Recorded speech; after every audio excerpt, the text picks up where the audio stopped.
All right. Hello, hello, everyone. It's me, Blue. It's also the Keylon guy and his Yes, it mechanical is. keyboard. Exactly.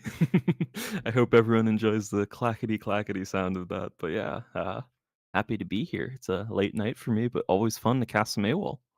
Indeed, we are here for the AWOL Season 2 Wednesday Weekly number 9. We are about 5 minutes out at this point. We'll be seeing 6 rounds of Swiss here. Um, Numbers are inching their way upwards. I know Simon was about to have a heart attack in the Discord here earlier when it was only at like lower amount of numbers, but we're getting up there. It is a Wednesday, and we're making our way up. But other than that, we'll have some fun altered to look forward to, and maybe we'll see some innovative stuff that pops off this time around. So people don't have to complain about Sigismar and Aphanis. What are you thinking, Keelan? Nah, I think this is a good scenario for more complaining about Sigismar and Afanas. We just came off of yet again the weekly No Unique Championship. Saw plenty of other stuff there. I want to see some peak Sigismar gameplay though. There were very few Sigismar players in that event, and I'm hoping that they're gonna show their stuff now in this one. Yeah. I'm not normally a Sigismar fan, but like today I was like, where are all they? Where's my Siggy guys? Come on. Yeah, they're usually out in mass, but who knows whenever they can show up among other types of heroes in general. But never can complain too much when you're dealing with certain heroes on the day. We are only 4 minutes out at this point, maybe even less, depending on where the time and the clock is at. We are at the point now where we're back to our original times of when everything's starting with all the time changes done. We're at the beginning of April. So a lot of stuff to look forward to in general. April has that much closer, I guess, to newer sets, new leaks, and I mean, realistically, at this point, we're just coming off of, I guess, what's considered the mid-season patch with the changes. So, um, we'll have to see if we get some more innovation going. I know you were talking about doing some stuff here potentially, and your brain is soup because of it. Yeah, But exactly. My brain is currently soup. I'm trying my best not to leak anything super cool, but my head has all these cards in it that I have never played before and have honestly barely read that I'm like, oh, these can work so well together. So I'm having one of those moments right now. So I'm hoping just calm down, have a relaxing evening here with some cool games. I know at least seeing the registrations so far. I know there's some really good players in the registered list, and I know that there's some players as well who typically bring very interesting piles. So I am excited to see what else is interesting that people are cooking with. indeed, we can see a few of those AQZ Abbeys popping up. They're bright yellow, they're hard to miss. Have some other folks that are the usual, I guess, suspects of what we've seen at these events. So should be fun to Mhm. see what they pull out. And then we have Kohlrabi out there trying to qualify for the invitational. Maybe this time around he'll get there, maybe not. I do hear that he has an F tier deck list when it comes to a certain draft that some content creators did, but he That may may be the case, but yeah. he may have also won against someone else that is in this tournament, and maybe he's looking out for revenge at this point. That's true. Of course, I won't spoiler anything there outside of all the people who I've already spoiled about that, but, yeah, Kohlrabi did a pretty good job, let's say, so, maybe he can follow up his cool rotisserie draft performance with, some pretty cool AWOL performance too. Indeed, we're about a minute out, folks. Let's take a final look at the total numbers that we have here. We're edging on the 40 player mark. We might tip over, depending. If not, no big deal. We'll still have plenty of games to cast over and take a look at. And then we will decide who will be the champion of this Wednesday, weekly number 9 for AWOL Season 2. Could be anyone at this point, could be Kohlrabi, could be a random person that I haven't seen play before, could be Zarkasm, awesome name that I've casted over before in general. So I'll Yeah, be excited to see how it's set up. I have a few names that I'm really looking out for, like, that aren't always participating in every tournament, but definitely still have some pretty good tournament pedigree. If I recognize Shingao correctly, I believe that they were someone who was playing really cool Baku uniques, so Mhm. that's always exciting to me. Um, Zoa54 has been doing an awesome job on Lindaway recently, as has Zyra's Onion actually as well. So interested to see how they'll do today. Um, and then also like players like Erlea typically bring interesting decks as well. Um, I believe there's even Citrus Frog or Mandarin PJ in the event. So yeah, I'm just excited to see what's going to come out from all these people. I like seeing the faces in the Wednesday AWOL. It's oftentimes very different than our usual European crowd. Sometimes some of those players are the usual European crowd as well, but yeah, definitely a good diverse bunch. Yeah, taking a little bit of break from the Monday crowd in general, but we can take a look to see what we have here in the first round as the matchups are currently up. I'm not going to be too picky here at this point. Do you see anything you want to do? If not, I'm going to flip a random number generator and I'm going to pick a number. Yeah, the given the Nevenka image for me, I love random number generator. Let's do it that. Okay, here we go. One, two, three. Go. And we're at 7. 7 is the number. Beautiful. We have Brea Danwater. I'm not sure whether it's Brea Danwater or Bread and Water. I never know. I just pick one and try to stick with it as much as I can. Versus Fianchuri 44. And as you requested, we are featuring a Sigismar deck list against an Akesha, who comes out with the common Baba Yaga Yeah. on the first day, which we've talked about before that you're not too big of a fan of. But we'll see where those other rare slots have to go for Brea. Yeah, I mean, the one upside to it is it does save you some other rare slots, as you mentioned. The downside there being that there are so many situations where the rare Baba Yaga will be super good, especially in Akesha. Akesha really being the deck that can maybe best leverage that turn one Baba Yaga.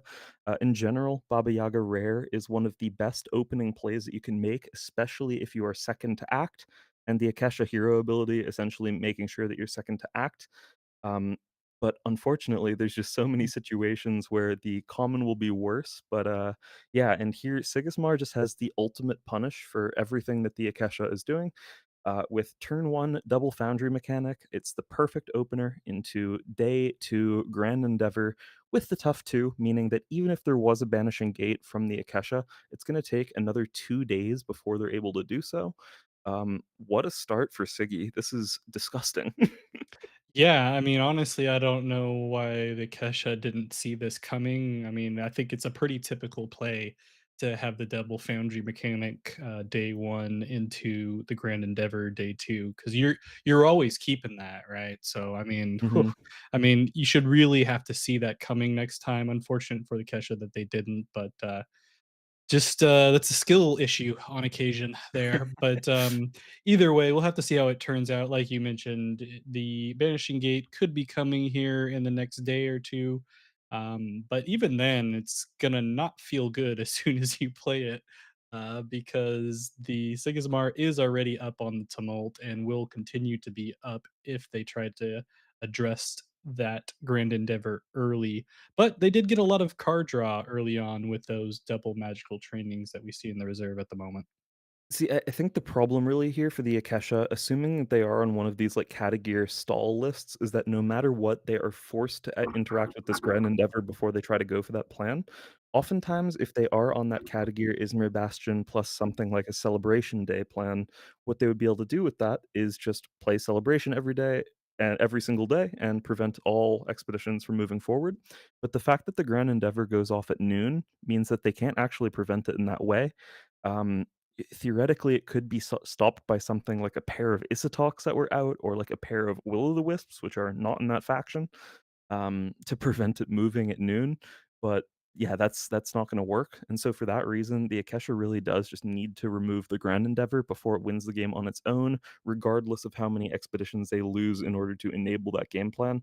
And that's definitely easier said than done here. Otherwise, they need to be double advancing every single turn and then following it up with a small step. I think that could save them. Yeah, that could save them. We do see some pressure being applied here from the Sigismar, although they are down low on resources here with the unique Paper Herald. That is one of those token generators. It does immediately get sent to the reserve with an off you go, but they throw it out again anyway just to get an advance off of a single 001 unique that's not looking too good at the moment for the Akesha no matter what we're going to see here, especially going adjacent following the noon play that you've been mentioning thus far. The only other thing that I could have thought of before that would feel good against a Grand Endeavor typically would be some type of stall list where you didn't see the Grand Endeavor so early, and then you Mhm. can just play a Banishing Gate for free on it. But obviously that's not what we're looking at, and sure, let's go ahead and throw another second Grand Endeavor on there. It's definitely an interesting way to start out Yeah, I day mean, number 9. because 1 clearly didn't do the trick on its own coming out on day 2, just adding a little bit of insult to injury here saying, "Heh, I still have another one." But yeah, it wouldn't have mattered in this case anyway. Even if there was a banishing gate in order to remove it, there's still that 1/1/1 Ordis Recruit token just chilling there saying, "Hey, look at me. I'm gonna win the game." So yeah, that was I mean, a very fast game 1.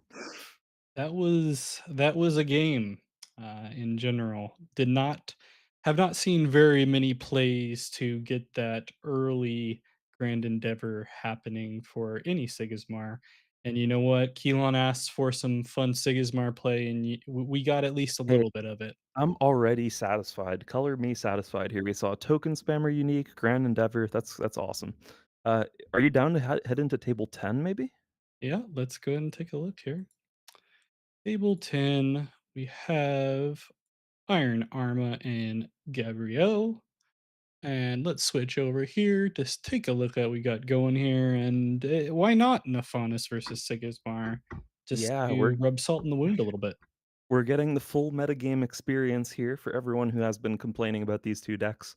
I tend to agree with Equinox thinking that, that these are the 2 best decks at the moment, but it's still fine. There are things that people can do to be teching for these matchups still a little bit. I understand it can be painful sometimes, but, yeah, regardless, it's interesting. But currently, there is something out in play that we don't typically see anymore, at least from Sigismars, which is this Ortis Carrier. Blue, how do you feel about it? You know what? I used to like Ortis Carrier once upon a time back in the day. When you used to play the Sigismar starter deck when you were Mhm. just a young child playing altered and wanting to win regardless of how much dignity you lose along the way. You played Sigismar starter decks, and you were always trying to get those carriers out on day 1 just to do it, right?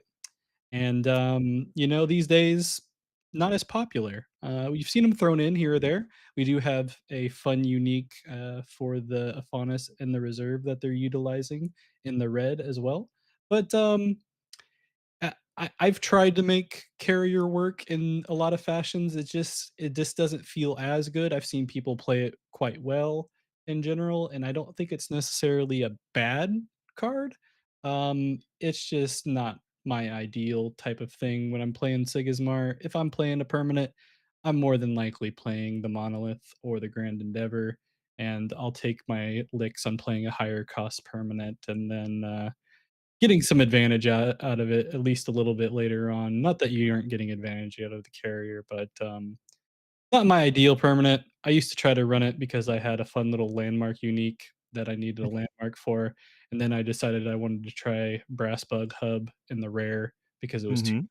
it was 2 cost, and neither really scratched that itch, but in the meantime, it was fun to mess with it and see what we got going here, but either way, fun to get to see this Sigmar at least throw it out and even have a Jack Frost from Trial by Frost being played.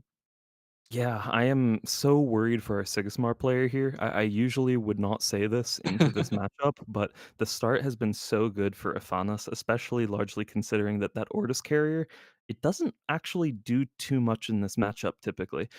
The reason why I say that is virtually any time that the Afanas is playing onto one of those sides rather than the other, they're going to be outstatting relatively easily, with the exception of if like a token spammer unique comes out. at which point this Ortis recruit isn't doing too much, and what they do concede for that is a wonderful setup from the Ephanis.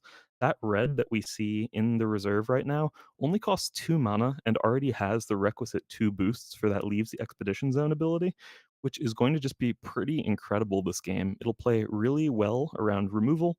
If there is copies of Tiny Jail being played by the Sigismar, that's not going to work on that thing.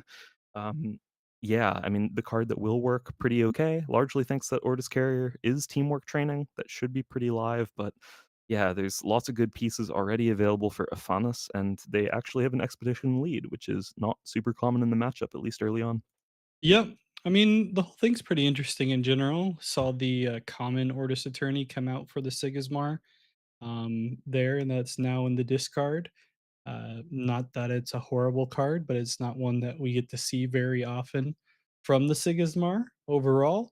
I mean, as far as like the variations between commons and rares when it comes to certain decks, I feel like some have a pretty set way of their being played in the current meta, and then others you have a little bit of variation when it comes to that. What are your thoughts on the idea of just being able to have some variability between the common and the rares and making a deck work despite everyone telling you you're wrong, pretty much? I mean, in general, I do think that's where a lot of the flexibility in Altered does come in. I think that there is a tendency, especially amongst competitive players who are showing up to a lot of these events, to just take the list that seems to have the best like 6-0 finishes from events like this and just run it and assume that that is the optimal way of building it. But this game is really fresh still, and the community is really small. I assure you, things are not figured out. Like, I was someone back in January who was saying, I still think there's like 2 or 3 completely undiscovered competitive decks, and I'm still not convinced that, most of the decks right now at this point in time, I think yeah, we maybe know like half of the true depth of the metagame, I'd say, and I think there's a ton of room to play around with like rares versus commons. Um, the game is, it's just a baby game still, and I think that's one of the areas where players can show a lot of personality with how they like to play as well. I mean, cards like Jack Frost, for example, as well, like, that's something that some decks get to play on account of their trimming, rares from other things, like that Ortis Attorney. Yeah, it's really rare that you would see the common one of those, but if it enables you to play Jack Frost, maybe, maybe it could make sense. Hard to know. And yeah, definitely with Afanas, that mage dancer, common versus rare, that's a debate that I enter into regularly. I don't know if there's truly a correct answer there. But yeah, everyone has their own ways of doing it, I think.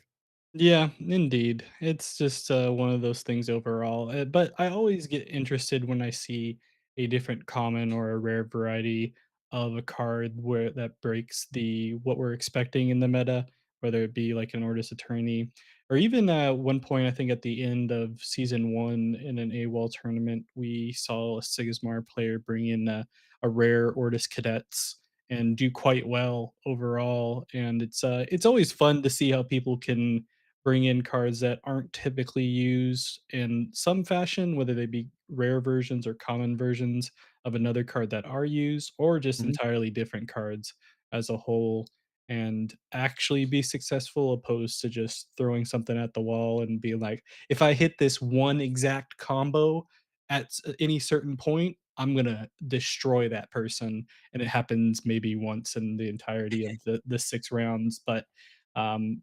consistency and finding a new consistency is a fun thing to be able to witness when we're watching these games in general. And I know you're always searching for some type of different consistency No, in you're right. decks I that aren't used.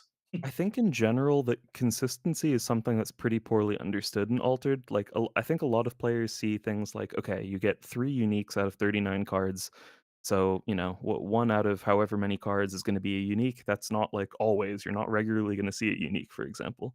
But the math ends up working out pretty well in its favor, which does let decks that are largely based around uniques actually exist in a lot of cases. But other times, people are really going to double up on good effects to try to ensure that they're seeing that at the start of a game, like every game, for example. Right here, I do want to mention before anything else, this last turn, the Ephanis did something that I think is an incredibly telling high skill cap play. specifically discarding away their red, which for 2 mana already had a ton of stats available to it, recognizing that the most useful thing that they would be able to do here is guarantee that they have 2 different incredibly powerful 1 mana plays from reserve in this pair of Katagiri Mage Dancers. I think a lot of players in general, especially when they're used to working with really high tier uniques, will hyper focus on them, especially in the case of a seasoned unique like the red that had so many boosts on it at that point. I just love the choice of play here. Um, just giving that 100% guaranteed, I will have 2 Katagiri and Mage Dancers out, in that reserve at least, so if one of them gets sabotaged or exhausted with that Jack Frost we already knew about, you have a 1 mana play opener that is almost guaranteed going to be able to outstat whatever the Sigismar is doing. I love it. I was just really impressed by that, wanted to note it before before it passed. Yeah, definitely. I think at this point, it feels like a lot of Faunus players are almost always going to leave those mage dancers out. It is too efficient at the one cost as a whole. Those rares, even on top of that, helping you draw once you have those three boosts and being able to draw a card, feel pretty nice. We do see the rare Order Spy come out of the Sigismar. A another rare version, or I guess a variation of a card that we don't see often from Sigismar anymore. Feel like a lot of folks have opted for the common these days, and we do see the third Jack Frost out of the Sigismar at this point. You almost feel like the Afanis is like, ah, there's no way that you could have all of those at this point, right? Sure enough, they did. But But yeah. yeah, it's interesting what you mentioned with the play. I agree with what you're saying. But I almost feel like sometimes that depending on my opponent, I can get away with doing something like keeping out a unique in my reserve because I almost know that they always have some type of interaction with my reserve with like a sabotage or even some type of exhaust.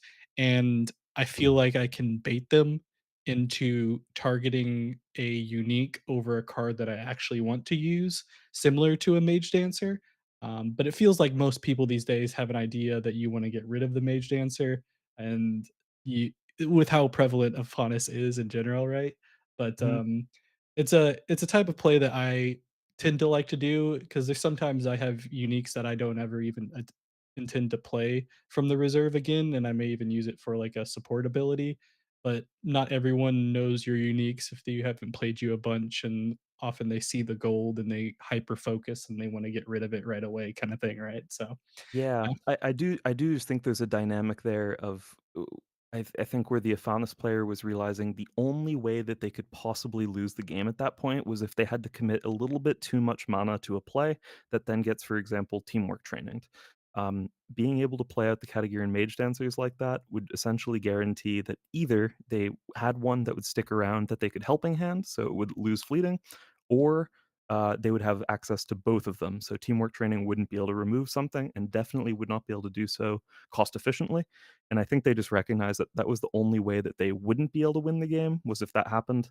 Yeah. So they just took a really conservative line, got rid of the unique, which was yeah, just impressive to me. I've seen a ton of people play that differently and sometimes get themselves into some tricky situations. But yeah, commiserations to Iron Arma. I know they're known for some pretty cool decks as well. And yeah, seeing so many Jack Frosts that can be really good, but sometimes it's really hard to make that card work when you're already behind. Yeah, we did see another unique red pop out there for the Faunus anyway, so maybe they didn't even need the first one that they ended up discarding. But anyway, we're still in round one of the Swiss for the AWOL Season 2 Wednesday Weekly number 9. I want to thank everyone that's been chatting it up. We see you. We just haven't been acknowledging you because Keelan told me not to. So I'll try to So talk to you true. more, but he may hit me afterwards. Either way, let's see what other games we have left here in Swiss round one. I believe there's only one left. We'll pop into it to see if we can catch the end of a game here on number 11. And we have a Lindaway versus a Sigismar matchup. Yeah, as much as I was acknowledging earlier how much I wanted to see Sigismar, no, let's go Lindaway. I want the comeback. It's going to be really tough this turn, Yeah. but they do have a lot of tools to work with, and notably Sigismar is largely out of resources. Of course, they play Baba Yaga as I say that, meaning that they could potentially just start chaining resources here. and they're not at immediate threat of losing, not even to a double advance plus not grand endeavor, small step, for example. So they're relatively happy with that, I would assume. And yeah, it's gonna be really hard to contest that hero side, especially. Surprised to see that the Chrysalis ended up on the companion side resultingly, but I have a feeling whatever cards the Lindaway is still working with in hand are very good at this point. So yeah, let's see how well they synergize with this Moth Lantern.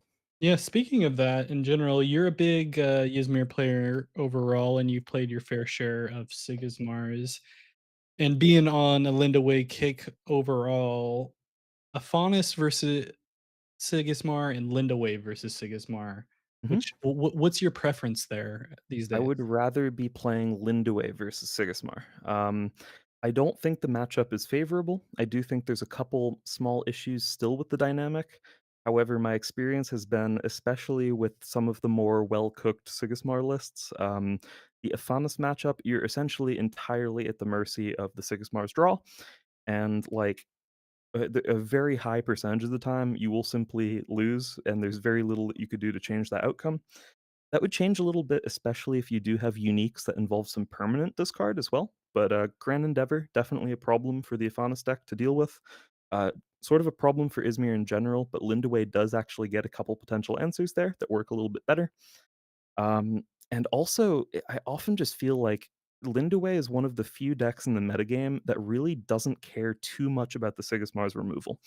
I know there are some situations where you can get rid of Maw pretty cheaply, but there's a lot of ways that you can actually set up turns for Lindaway where you present them virtually zero removable targets, or at least good or feels good to remove targets early on in the turn.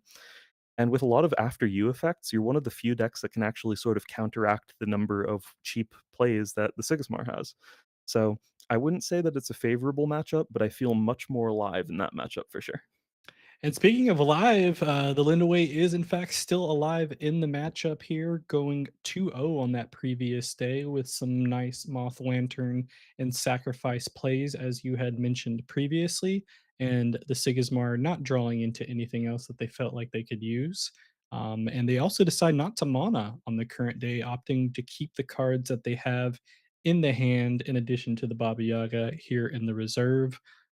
Still a lot of options I have to imagine here for the Lindaway, and we will see a unique Lady of the Lake where you can sacrifice a character, and if you do draw a card, but that's only from the reserve. Yeah, the main worry here is that I do think Lindaway is likely going to be sort of at the mercy of a removal spell from Sigismar here. Like a teamwork training could be pretty rough in this situation. There is actually a chance that the Lindaway might be able to double advance while the Sigismar single advances, which would bring them to a tiebreaker instead of a Sigismar win. But this was a really important card to be found now by the Lindaway, is that Moth Lantern. It's essentially necessary for them to have a chance of winning at this point. But oof, this Amelia as well, coming with an additional Ortus recruit on a good expedition as well, looking to progress on that forest style as well as, potential mountain there. Um, I don't think Lindaway can take this. Yeah, the only, I guess, silver lining is that technically the mountain terrain is a little bit less far away, but with the gift of self coming out here, we'll get some cards for the Linda Way, but not much else as far as things that they can play for zero cost and come back in this game. But either way, they kept it alive, made Sigismar use everything that they had in hand and in the reserve to be able to take this game. Yeah, totally agreed. Ends up being pretty close, all things considered. It was really the fact that Sigismar was able to claw back at least enough cards and card advantage with like that Baba Yaga play, for example, the previous turn, that I think let them just keep putting just enough pressure onto the Lindaway where they wouldn't have a chance to be able to use something like a Gift of Self to get those cards to have them for a critical moment like that, instead of just, firing it off as the last thing they have, knowing that they can't win anymore. So, yeah, really solid. Solid indeed, and we are into the round 2 of the Swiss for this AWOL Season 2 Wednesday Weekly number 9. Once again, thank you for everyone that has joined, including the person that's in the chat that was praising the rotisserie draft content. Whoever made that content is an extremely good content creator, and you should subscribe to them if you haven't already. There should be some more content coming out from that draft in general, maybe even from my co-caster here if he decides to ever post anything on his YouTube. Yeah, at some point, there will be things posted on my YouTube. Believe it or not, I had a nice, a day of voice recording planned, and then the construction right outside my window was so loud that I couldn't get any good audio whatsoever, so that has absolutely killed some of my mojo there, at least for the time being, but I'm sure that'll let up soon, and I'll be happy to provide you with a little bit of rotisserie draft footage amongst other things. Yeah, whatever we can put out there. But yeah, as I mentioned, we are in the Swiss round two. We have some matches that we can take a look at here overall. I don't have any preference after choosing the first one and the last time. I can randomize it again if you don't either. Let's go to table 9. Table 9. You did mention Erlea here earlier. So let's see what we got going here. Sweet, we have an Izmir battle. Have to say, the Aphanios' start into an Izmir battle, I really like. Kaiki 1 having fired off that Conjuring Seal on the first turn of the game gets them a little bit more card advantage, and sometimes critical mass is a really important dynamic when playing into a Izmir Mirror, at least.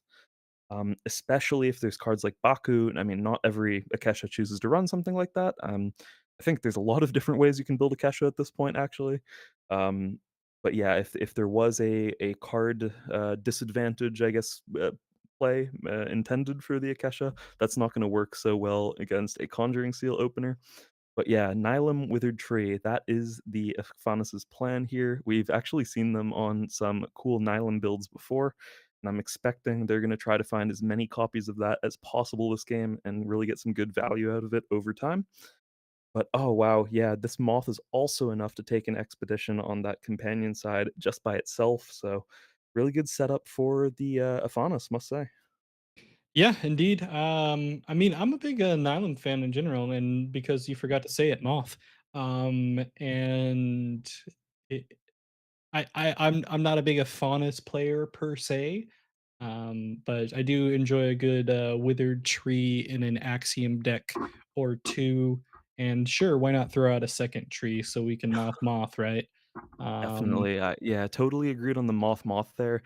This is so strong into Akesha specifically if this really is one of those turbo or like turbo tempo Akesha gameplay strategies that are really relying on the after you effect. So many times the plan is like removal plus one mana character, like the Studious Disciple here, which on its own has pretty poor stats. And that also just means that these moths, in a lot of cases, are going to outstat the characters that Akesha is playing. That's a really hard space to be in.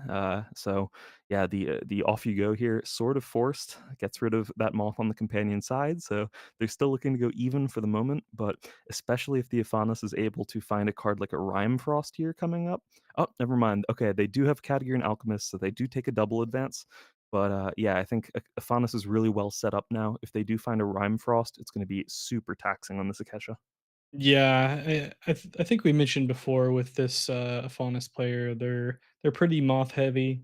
I think at this point with this deck, and unfortunately for the Akesha, they're running pretty low on resources after having to get rid of a character in the reserve. The Alchemist being gone isn't the worst thing in the world, but it kind of lends to what you're talking about and being able to play those one cost characters that may not have amazing stats, but are able to let you slow play a little bit and play around your opponent to a certain extent. They will be able to get that off you go back to their hand with the Hathor, but past that, only 3 cards in hand, so a lot of options here for the Faunus, like you had mentioned. The thing that's nice about this play, picking up the off you go with the Hathor, is it does prevent a card of theirs from getting exhausted this turn into the reserve, at least right away. But there is still that magical training in the Hephanis' own reserve that does threaten to be a potential exhaust target if need be. But as it stands, just Katagir and Mage Dancer on its own, super threatening here, is the rare version, meaning that if two more spells are played this turn, or just one if it's something like a Helping Hand, it's going to threaten to draw cards at dusk. Not that they were already, I mean, they were already doing plenty great on the card advantage end, but just a little bit more. Why not? And we do see a unique Daring Porter come out here from the Afanis player that if you control one or more landmarks, you will resupply, and then you may discard a spell from your reserve if you do sabotage. Otherwise, you may exhaust target card in reserve. So, I mean, even when you don't discard a spell, you get the exhaust that you're looking for overall. And giving you options, and we go to the point of being able to exhaust their own cards in general to get Moth, and we'll have to see how the Akesha is able to respond. They are currently up on the Tumult by 2. We'll see the Common Alice come out for them to hopefully try to advance on that side, and they'll take the 1 for 1 this time Yeah. around. We still very much have a game here, believe it or not. Given the opener, I would very much assume that this is going to be super Afanas favored, but now we're starting to enter the really scary territory where the Afanas could just lose the game to like a single progression, just plus back to back turns of Small Step Giant Leap, for example. That is an actual worry, believe it or not, and Akesha is often able to steal a progression or two thanks to that After You ability. So we'll see. I really wanna mention, though, that Daring Porter unique is so cool, specifically with the Snylem Withered Tree strategy. This is the sort of thing that, like, if you're, exploring, browsing the new marketplace beta on altered.gg, you're checking out, you're looking through cards, trying to find your perfect Afanas unique. You might just skim over a unique and be like, "Yeah, that's not a spell return unique, not on its own. I'm not gonna play it." And then you realize that every single thing that this card does is super relevant to specifically this strategy with the Nilums. At worst, you're just getting a body in play that sabotages or exhausts. So, potential tempo game plan, pretty good. Again, at worst, if it's in your reserve, support ability there can be a spell return if you need it. But then the fact that when you're already working with Nihilum, which you want to have in play, you're going to be able to resupply and exhaust something to trigger the Nihilums and have all those additional synergies. Notably, those are arrow effects. So if you have a helping hand, you can just start like going through your deck with this card as well, getting a sabotage effect every single turn. It's super sweet. Yeah, and they were also lucky enough with the resupply on this recent play to get a Moth to a Flame come out to the reserve. Another quite new beneficial card coming from Trial by Frost for a Faunus, especially when you're playing it from the reserve at only 2 costs. Taking a free Moth with the boost any day, right? But they are running low here a little bit on the Afanis, so I'll be curious to see if the Akesha is able to eke out some type of advance here. I have to feel like if they are able to at least get a 2 for 1, even maybe a 1 for 1, they'll be happy, but I can't think of very much with the current board state that will allow them to do that, especially after already playing that Off You Go that had been returned previously, but, they're thinking about it, so it's not an immediate pass on what they're gonna do here. Yeah, it was nice as you mentioned that that Moth to a Flame costing less from the reserve as well feels particularly unbeatable this turn. Even if there was like a narrow way of potentially finding just enough to advance on one side, it's so not guaranteed because of the threat of an Ephanis having a 1 mana spell here, like that helping hand. So yeah, that absolutely just a double advance for the Ephanis this turn. Yeah, good find on that Moth to a Flame. Very cost efficient when played from reserve. Not so much from hand, but still pretty okay. Yeah, and I just do wanna point out with the Akesha, like you mentioned, like the tempo Akeshas these Mhm. days that it's a fun type of deck. I think Akesha is probably one of the other characters that I'd like to see do well more often as far as heroes are concerned. I don't think it's necessarily a bad hero. It's just not as prevalent as you would see from other Ysmir heroes as it pertains to a Faunus or even a Lindaway that you've been playing a lot lately, and Yeah. honestly, a lot of, folks in general have been trying to make work and doing quite well with as a whole, so, Ysmir, I think, is probably one of the overall more consistent factions that I've seen these days, when it comes to even the season 2 meta. I agree with that. I mean, I think a lot of that consistency comes from card draw options. I mean, in Afanis, there's multiple of them, especially in these versions playing the rare Katagirant Mage Dancer. There's like at least three really good card draw effects between Magical Training, Conjuring Seal, and that rare Mage Dancer, at least. In Lindaway, you're seeing, sometimes those magical trainings, but much more often Gift of Self, Baba's Isba, drawing cards on its own. Akesha, interestingly, I think being probably the deck that just innately abuses Baba Yaga specifically the best, can have a bit of trouble enabling some of the other spells that are really good for card advantage. But I would still imagine, yeah, Conjuring Seal is the sort of thing you're often going to play on the Akesha when you realize that, thanks to that after you effect that you cannot win Expedition this turn. Yeah, why not? Why not just pick up a couple cards and set yourself up well for the next turns? But yeah, in this specific instance, it's looking so brutal for Akesha here. Really, that card advantage that Kaiki built up on the Afanas here is just the sort of thing where they should be able to guarantee a couple double advances in a row like this. And the ability of Afanas to output stats onto the board with these Mage Dancers is just going to be higher than Erlea's ability on the Akesha to do the same. Yeah, and it comes into the fact of that unique that you were praising earlier, where it's not only given the Afanis resources, but it's being able to get out additional characters in the moth, and if they so choose, being able to sabotage. But they've been opting for the exhaust to take advantage of both those trees as of late. And despite the early lead for the Akesha, we get two double advances in a row for the Afanis player, and it's looking like it's all but done at this point. But we'll still play the last day here unless the Akesha just decides to pass, which could very well be a thing if they so choose. But in the meantime, we'll take a look. They're deciding to mana. They have at least the one cosplay from the Mage Dancer if they want to, but no, they don't. It's a small step giant leap. Yeah, you're totally right. I was about to say actually, this Siphonis player. I mean, sometimes if you're playing that Nihilum, you're going to see a lot less small steps in your deck, just to try to prevent the number of times that you'll have four openers on the account of having too many expensive cards. But I remembered that Kaiki actually plays multiple small steps in the deck as well, so just really likely from that point that they already had it. Yeah, rough one. Sometimes that Izmir mirror can be so difficult. I think actually one of the biggest things that worked really well for Kaiki was just having that Conjuring Seal opener. I think that was so strong for them and really gave them that optimal setup that they're looking for with that Nylum plan. Indeed. So we got to see a nice little Ysmir matchup there. We are in the AWOL Season 2 Wednesday Weekly number 9. We are currently in the Swiss round 2. That was the first game of that round that we had taken a look at. But we have some others that we can look at overall potentially. Why not jump into Cole Robbie's game here on table 12 Beautiful.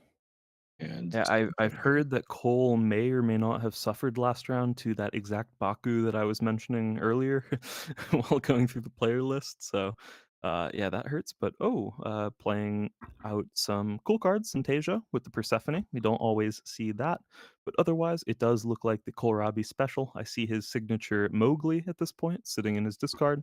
So maybe he got some good card advantage out of that. Maybe it just met a good discard effect right away or got sabotaged. But yeah, Basira looking in a pretty decent position as well, although Tasia starting out with a Dracana in play and on good expeditions for it could be particularly threatening. Yeah, and we do have Erlea in the chat mentioning that they bricked pretty hard on their opening hand with some spycrafts, banishing gates, and an off you go. Them's the breaks, kid. I was playing a stall Akesha at my local yesterday, and I drew three celebration days, two Catagears, and one Chrysalis as my Mhm. opening hand. And I'm like, huh. So I kept two celebration days and one Catagear and decided not to play my first turn. Because I felt like I had to keep my options open of the actual strategy of the deck.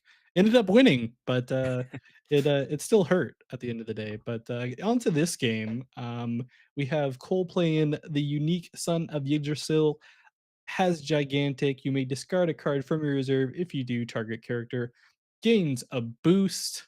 And yeah, decides to do that there and give the Son of Yggdrasil some boosties and benefit from that gigantic on both sides of the board.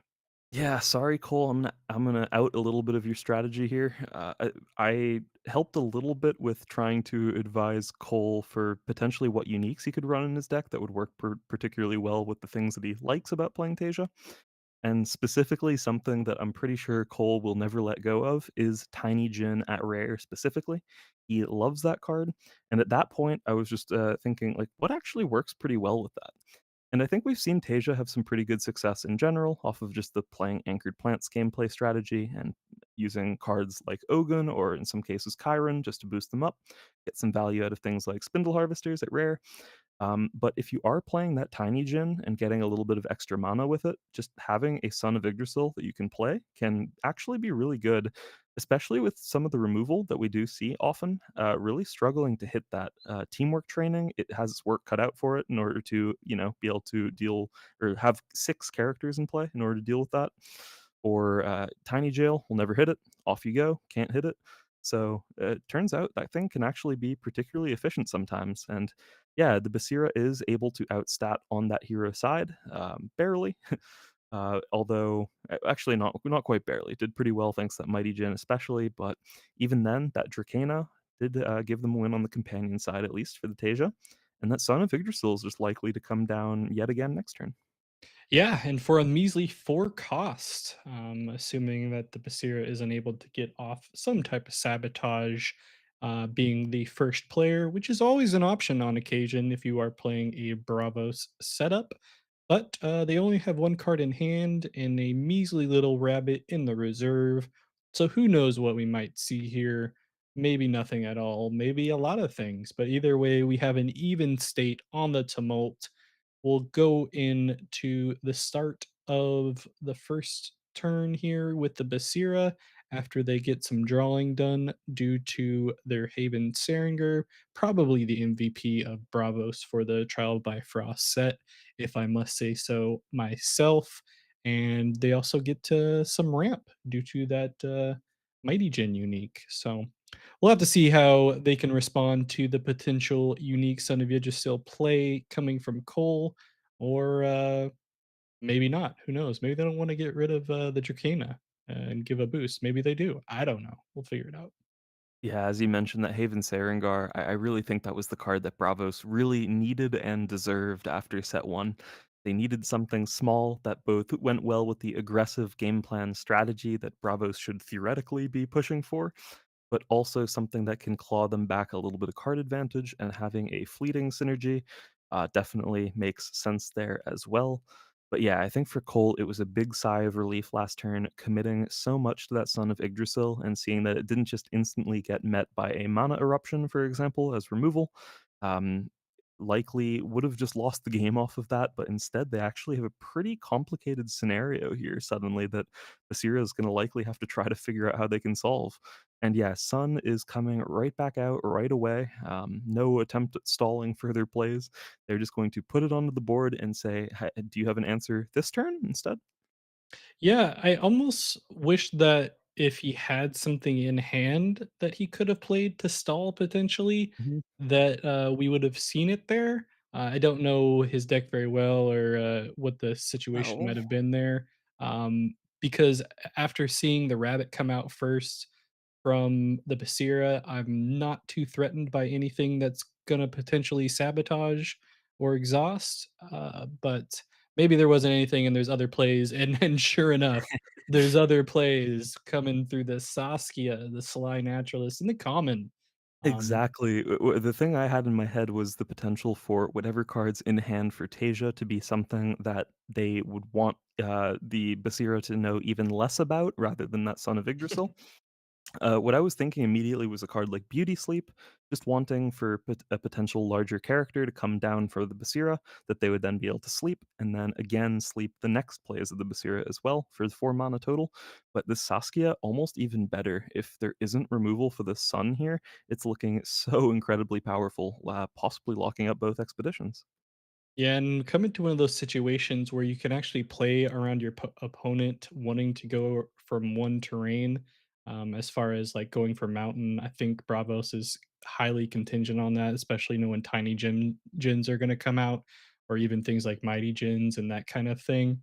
And so if you can play around that a little bit and force them to go to that side, and then haha, surprise, I got a gigantic character that's going to help take care of that, including a beauty sleep. We're gonna see a nice 2-0 for Cole Robbie taking advantage of that unique and some boosties that I didn't even see coming to get the win here in round 2 of the Swiss.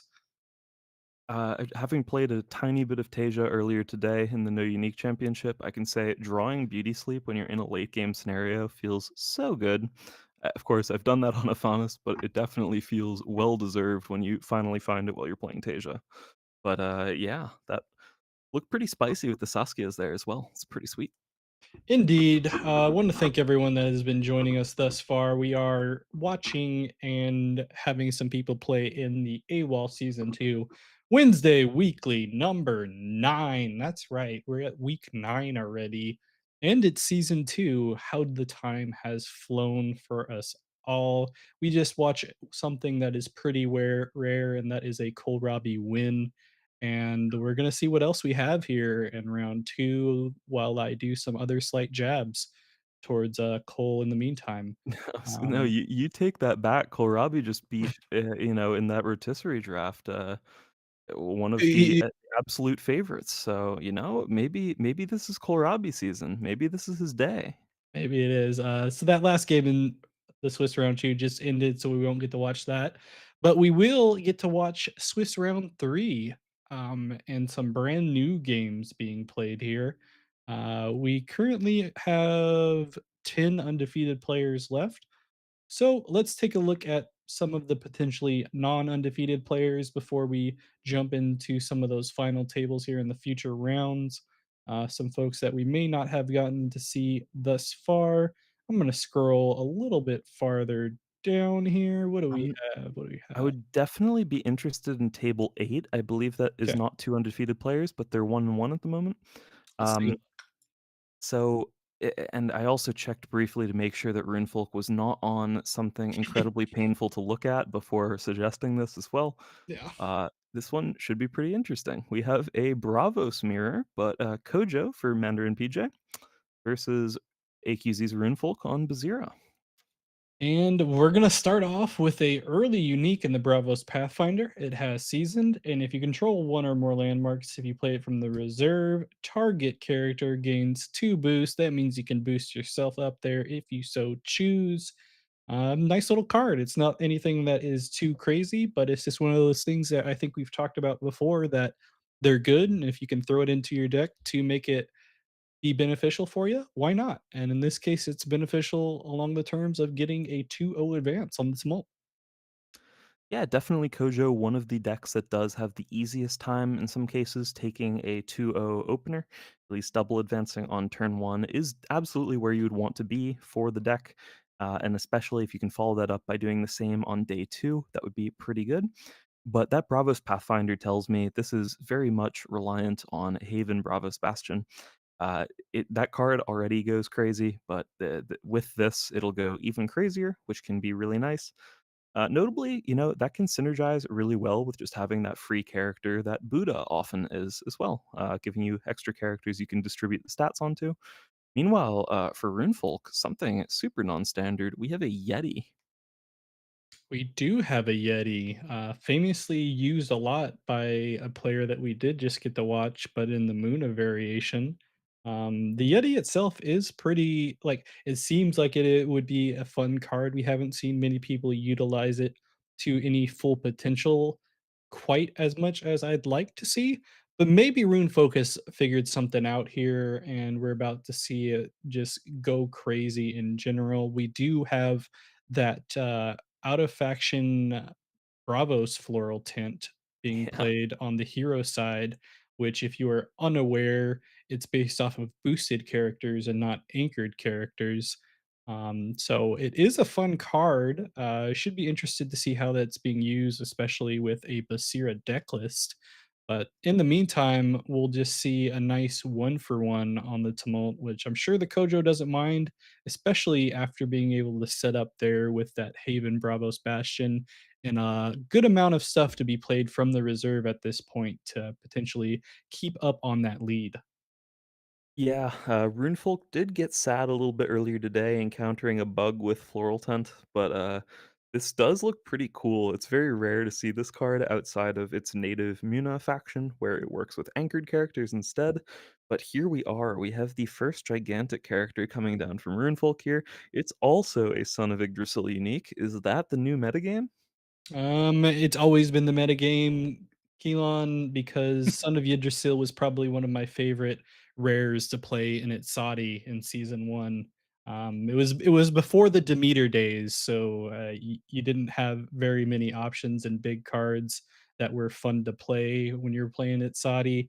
And now they're realizing that Son of Yggdrasil, this time in unique variation, is just a superior card for to be able to be played, and I'm glad that it's continued on, at least in some fashion, or in spirit, I should say, for both of these last 2 games. But, Yeah. quick day there being played, and, we're not quite even on the Tumult, but, not completely far behind here for Runefolk on the, Basira, and has the option to play that Sin of Yggdrasil once again, and it does have a reserve effect if you have a landmark, though. Yeah, true. Notably, that is a landmark restriction. Floral Tent is a permanent, but not a landmark, so that will not automatically activate that effect. But it was interesting seeing there the Yeti being used really to enable that Basira ability and to put the additional counters onto a gigantic character like that seems pretty sweet. In this case, Helping Hand is going to take that effect as well. That Son of Yggdrasil looks like it's going to be sticking around at this rate, and this is likely Rune's game plan from here on out. Actually, just play gigantic characters and ask Kojo if they have removal. Yeah, and notably, I'm sure he would have also liked to be able to anchor a 3 cost or less with that floral tint, but you know what? It's fine. He'll take the single advance here. We'll have to watch out for this Kojo, especially on a Buddha turn, to potentially try the 2-0 here. It's always something you have to be aware of. They could just throw everything in the kitchen sink at you, get a lot of boosts, and they already have a 2-2-2 on the board on that companion side that you have to be aware of, even when you have a unique character being able to throw out some gigantics. Because guess what? There's some pretty good removal in Bravos. I don't know if you know that is only 2 cost on occasion, so we'll have to see how it turns out.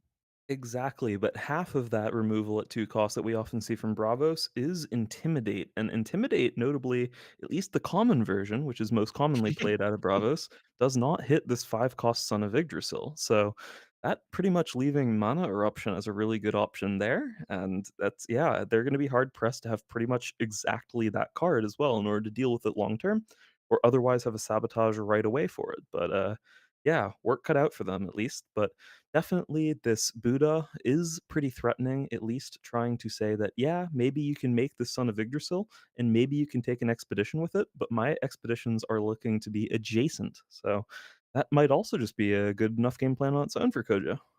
Yeah, I mean, I think at this point, if you're Rune Folk, you may even not have to play the Sun, and you can just get away with playing the Serenger, get a nice draw out of it, and hopefully you can stop that Kojo on the following day when they don't have a Buddha and maybe get a 2-0 of your own and take the game.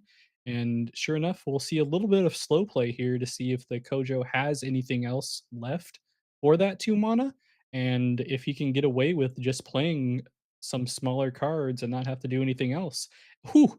And talking about a little bit of surprise and slow play, we get to see a Magic Slay and a Sandger come out to get some draw. And guess what? You're talking about adjacent.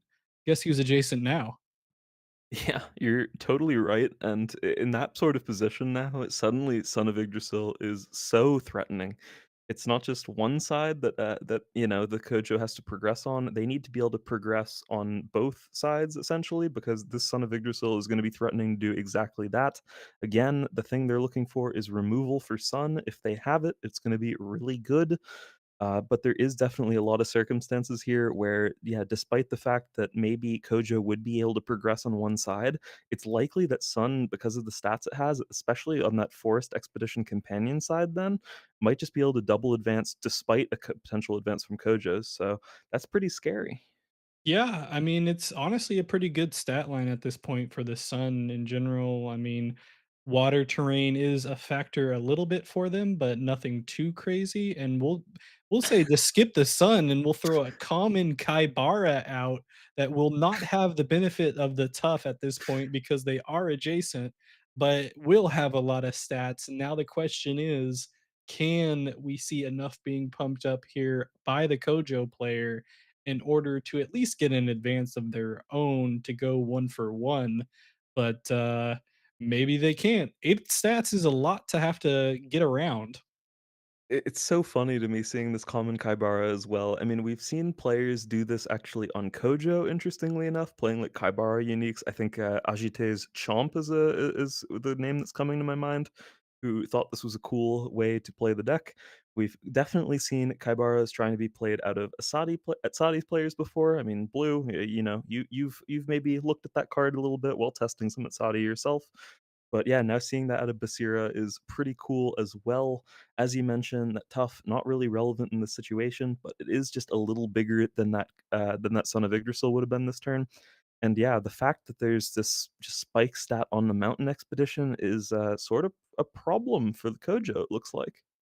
Yeah, despite having a good amount of mountain to work with, it's not gonna stop the Basira from being able to utilize that forest terrain as well, and they're just gonna opt to pass in general, and it'll be a nice 2-0 for Runefolk on the Basira, taking out Mandarin in this game. A fun game to get to watch there. Mandarin taking the early lead, and then Rune folks like, all right, I'll just play big cost things. Who needs it, Sadi, to do that? I'll just play Basira. Mm, I'm trying to find us another game that we can hop into. Maybe table 4? all right, table four. We Mm, have. I was just gonna ask you, Blue, how are we feeling about large characters in the metagame currently? I mean, I know this is a topic we've chatted about before, but, I don't know, every so often I do see things like this that make me feel like maybe there's actually some hope for large characters. How do you feel about it? Uh, so I've actually had this discussion with another player that's currently playing on another table in all of the marbles because we're both big Itzadi fans in general. Mhm. Um, and so the thing with that and with larger characters as a whole is I feel like it surprises a lot of current meta decks on occasion because other than things like mana eruption and the like, it's hard to deal with them.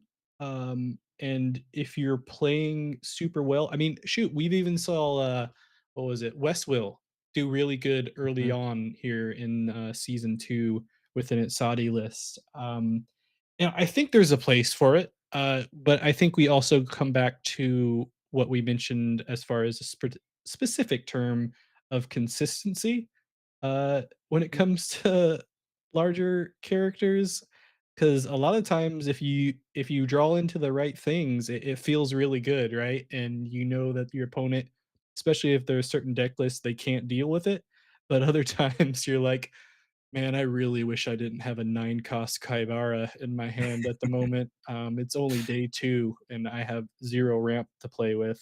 But you know, at the very least, they're fun to play. I feel like if you can make Kaibara work and win a game with it, that is the spirit of Altered. It's kind of like Altered's mascot in some ways when Yep. we've seen it.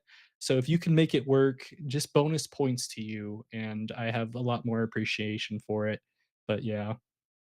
Yeah, I distinctly remember myself. I think the first time I ran into what I was thinking would be a pretty strong matchup for me, which was at the time it was early Trial by Frost, Sigismar against Afanas. I was on Afanas, and the Sigismar player was playing Common Veilmon, which was at 4 mana, I believe. And that card on its own nearly beat me, purely off of the fact that none of my removal worked particularly well on it. And so suddenly there are some dynamics where things can come out and surprise you a little bit, and especially if you do think the metagame looks one way, and then just a card comes out of left field that just doesn't like your deck's just not ready for it. Sometimes you have these cool interactions where you're like, wow, I don't know what I was supposed to do against this, and, yeah, maybe there's some good value there after all. Yeah, there's definitely a lot of optimizing towards the meta that we'll see on occasion that you can catch people surprise, kind of like what Rune Folk's talking about with the conversation here for the 999 dragon and Shinlong, another amazing card as far as even just art in general when it comes to the Mhm. Kickstarter and even the retail version.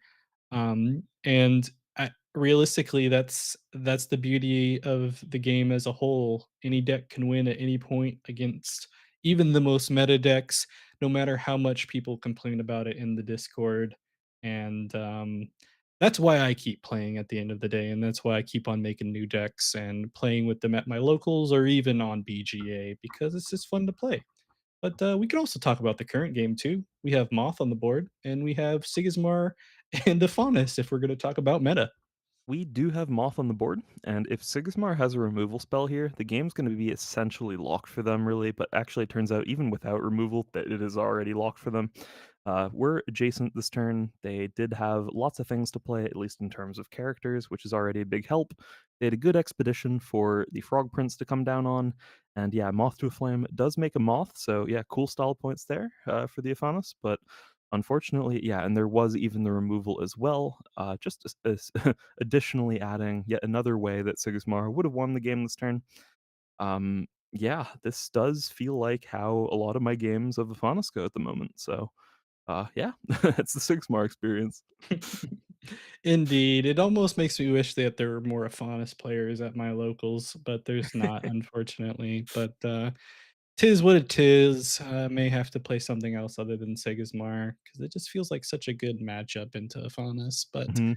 we'll back out here and we'll see what other games we have left here in the AWOL Season 2 Wednesday Weekly number 9. We have a nice little chatty chat going on thus far. A lot of conversations despite us getting in near the 40 player count. You know what? I can always count on you guys to lift my spirits on the stream and just talk about stuff altered wise. But let's take a look at what else we have here in the round three of the Swiss.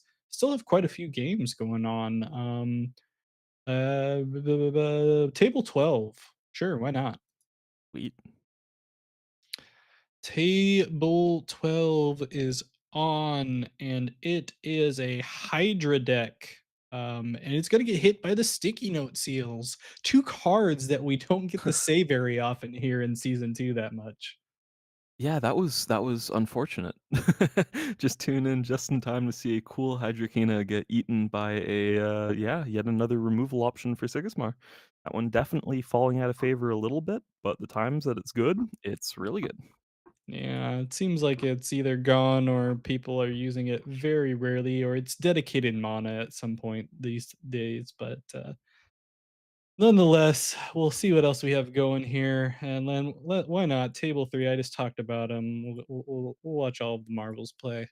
I love watching a marbles game, so I'm happy with this. And it's an Akesha v Akesha matchup, and we're both of them are mothing it up. And we'll have to see how this one turns out at the end of the day because it's dead even on the We tumult. have I'm excited to check the 39 card statistics for this event after the fact. We have a ton of Akesha today, like a ton of Akesha. Yeah, we have been seeing a good amount of Kesha, haven't we? And it seems like it's maybe potentially variations at least to see who can pull out the best kind. We do have a unique Flamel on the board here for this topic Kesha, and both of the effects are from hand, but they are you may return a spell from your reserve to your hand, and you may put a card from your hand in reserve If you do, you may discard target character with hand cost 3 or less, and that is a discard effect and not a send to reserve effect. So quite nice. Definitely. There's also in their discard a Baku that has a ton of text on the card. I keep trying to read it, but I get disoriented. But notably, it does have a arrow effect for that target opponent discards a card from their hand, and just a lot of other things as well that all seem to be reasonably synergistic, which is awesome. And notably, both of these players on the Nylum Withered Tree. So just crazy how this mirror looks, yeah, like a proper mirror. Yeah, proper mirror, properly even, and fairly even as far as card advantage as well. We'll have to see how it turns out um, here at the end of the games in general. But we do see a play come from the top Akesha, still holding on to that hero ability of After You potentially. And we'll have the bottom Akesha do a little pseudo After You of themselves, just doing a magical training. I'm holding my breath this turn because this does set up for the bottom Akesha marbles or all of the marbles to win the game off of a small step giant leap if they are able to take a progression this turn. And that's clearly the biggest threat at the moment. And the top Akesha is going to do anything Venture is to prevent that from happening. So yeah, the Pamola coming out, it's definitely a good start. I love the choice of holding that after you as long as possible to force all of the marbles to play out whatever they have going on before they have to commit to the rest of their game plan. But, yeah, the just double Nylum Withered Tree out now for all of the marbles does threaten to be a potential way that they would be able to exhaust something at a critical moment here, or potentially play something like a Moth to a Flame and just put just enough stats on the board to pick a side essentially and advance on it. Yeah, unfortunately for them with that Belasenka, it will not contribute very much to the mountain stat on the hero side, which is what all of the marbles happens to be on. And with a little cooldown effect, we will see some exhausting happening and we will see a Moth being played. And we will just see an immediate pass. And we may be looking at what you were talking about of running into a small step. We know that they did not have it in hand in general, but it could still be there. We're at a double adjacent, and either Akesha could run into a small step to take this game, or they just may not have it. Who knows? I don't. I haven't been listening to their deck lists or Yeah, to be fair, looking. we don't even know if they are in the deck lists whatsoever, and if they are, if they've been put into mana thus far as well. But that's definitely the most likely way I would assume for this game to end here, with one or the other Akesha playing that card. But yeah, we're gonna see pretty much immediately. First, and Oh, we do have that small step win for all of the marbles. Crazy setup, and yeah, barely worked out. I so wonder whether Broventure on the top of Kesha also had it.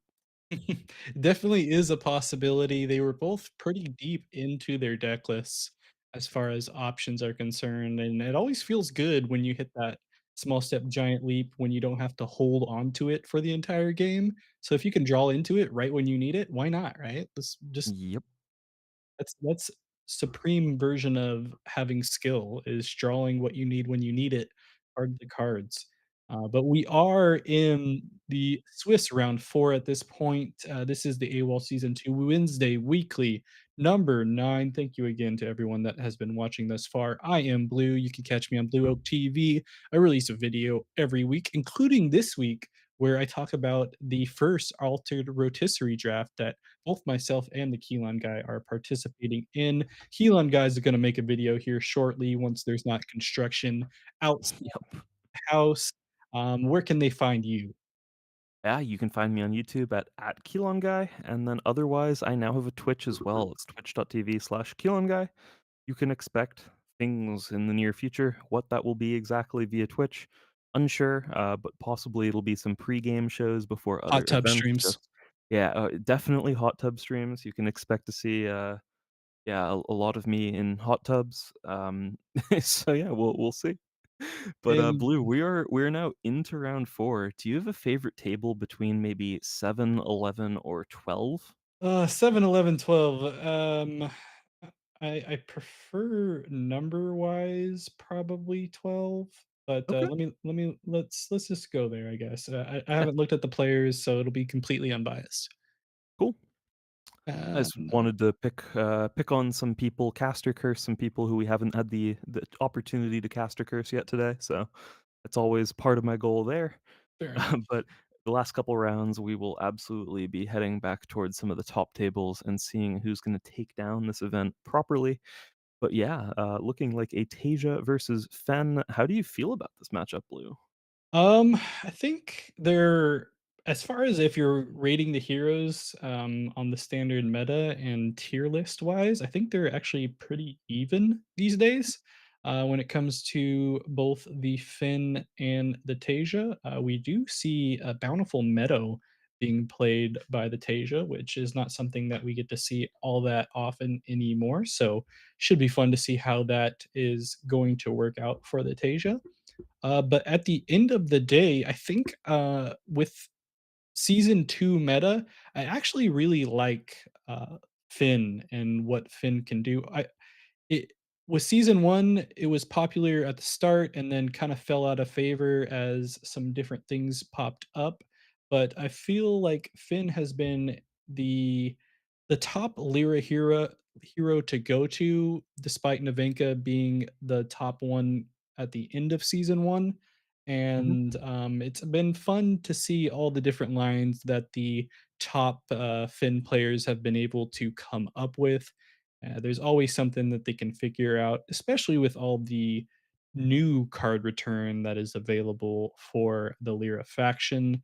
And honestly, I just don't like Muna as much as the other factions in general. So they can all burn in a forest fire. Anyway, Yeah, earlier today, I had the misfortune of running into a very good Fen player who played the same off you go on me, like every single turn the entire game while I was playing Tasia, which made me feel like, yeah, that was not a super optimal matchup. But I'm really wondering how it's going to actually line up in this game here. Like, enough about me. We have a bountiful Meadow in play from Josito 51, so it should be a little bit of a different Tasia build. There's possibly going to be some cool larger targets going to come out of this deck. Could be something like Hydrocana. We have seen some other builds that do involve cards like Demeter as well. I've even seen like rare Leshy in a couple cases. So yeah, you never know. There could be some really sweet things coming out there. But also, interestingly, the Fen has a pretty interesting build as well. It's not every day that we see a rare Lyra Scald come out. Yeah, not sure what to think about that, but it can be good occasionally. Sometimes with Fen, you do end up with cards in reserve that don't really matter while they're there, in addition to ones that do. And sometimes being able to just exchange it for a random card can be pretty decent. But otherwise, Lyra Scald with that support ability to discount the next card, that is the sort of thing that we're used to seeing a lot out of Fen. yeah, and I think that's the main thing I was going to comment on at this point. That ability as a whole is something that you could definitely use as the Finn player. But, the support ability, anytime you have some type of discount, you don't feel bad throwing it in the Fin list, right?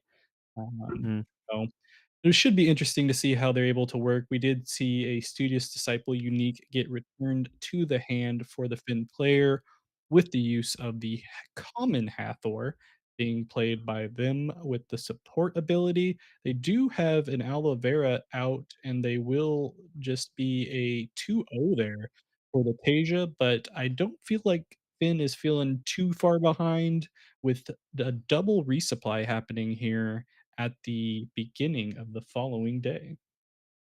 Yeah, I'm interested as to what decision was potentially going on there for the Tasia, or whether they were just potentially not aware that they had to pass back at the end of the turn there. But they did have access, I mean, not just to the one mana that it was clear that they had, but actually two, thanks to that bountiful meadow. I'm wondering whether they were potentially thinking about playing some sort of like plant out that could have had an additional effect, or like whether to set up another anchored, for example, Sneezer Shroom, something like that. But yeah, definitely at least starting out this turn with an aloe vera in play, that's always where you'd like to be as Fen. I mean, a lot of Fens are cutting the card aloe vera at this point, but the times when you play it, you give it anchored and it sticks around, that's a really nice feeling. That's where you want to be. And Oh, we'll and the have Hydrocana comes out, but not from the Tasia.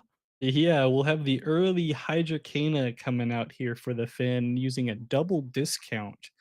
what we were mentioning earlier on in that previous day, being utilized in a fashion that we're not quite used to, but I'm all here for it. It is not the rare version of a Hydrocana that you'll see from Muna, so it is just the common and with no tough added to it, but still can do the job, especially if the Tasia has no removal for such a big card. And we'll have to see how that turns out, even though the Finn is down by 2 spots on the Tumult. Yeah, and seeing a bountiful meadow opener from the Tasia, I was thinking that if anyone was going to be playing a day three Hydrocana, it was definitely going to be the Tasia. Never did I ever expect that from Fen. We have seen some attempt of playing that card in decks like Aurak, but yeah, a lot less common here, but pretty cool. Definitely leveraging that Fen hero ability to find additional ways to discount the card. I'm wondering what other big tricks might be also in this deck. I'm assuming there's more than just the Hydrocana as a build around, but you never know. Yeah, we do have someone in the chat suggesting a Winter Nova, perhaps, but who knows? That would be something that would surprise me. But other than that, that last day we did see the Tasia do some more setup there with the Spindle Moon Bastion. Probably my least favorite permanent to see on the opponent side of things because you know what? I hate paying extra for interactions, especially when I'm playing Sigismar.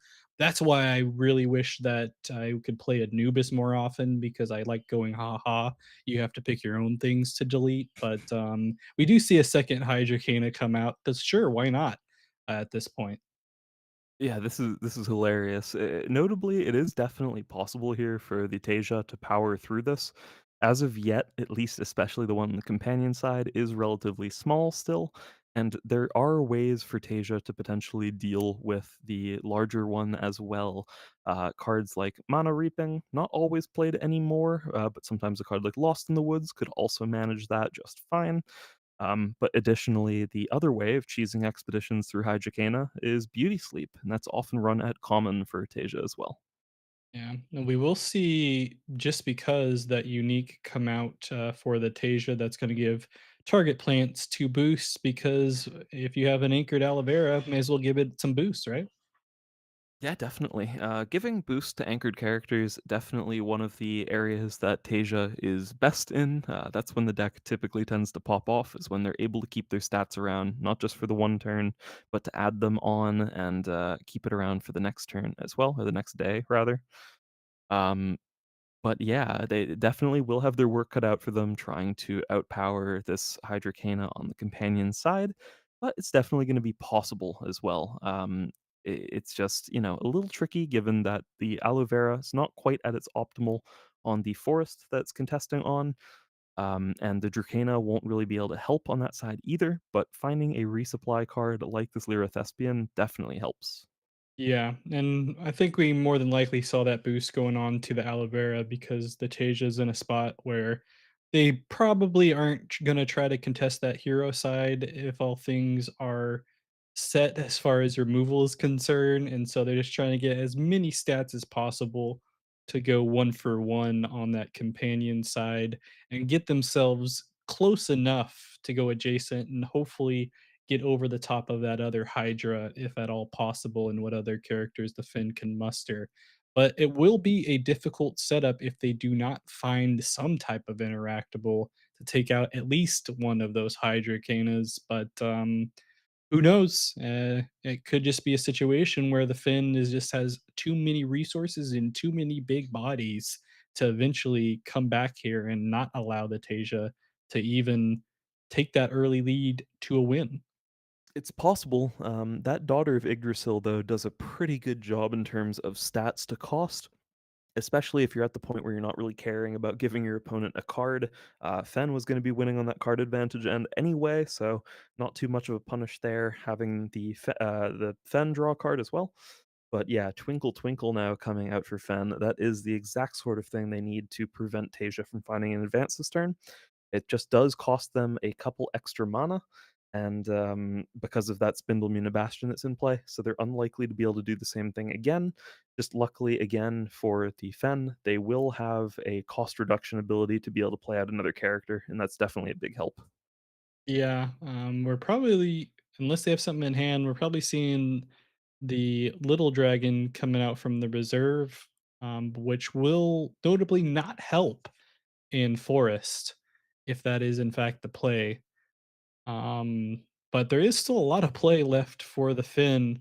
Luckily, they do have another plant that is coming in that will help in Forest in the Snoozer Shroom.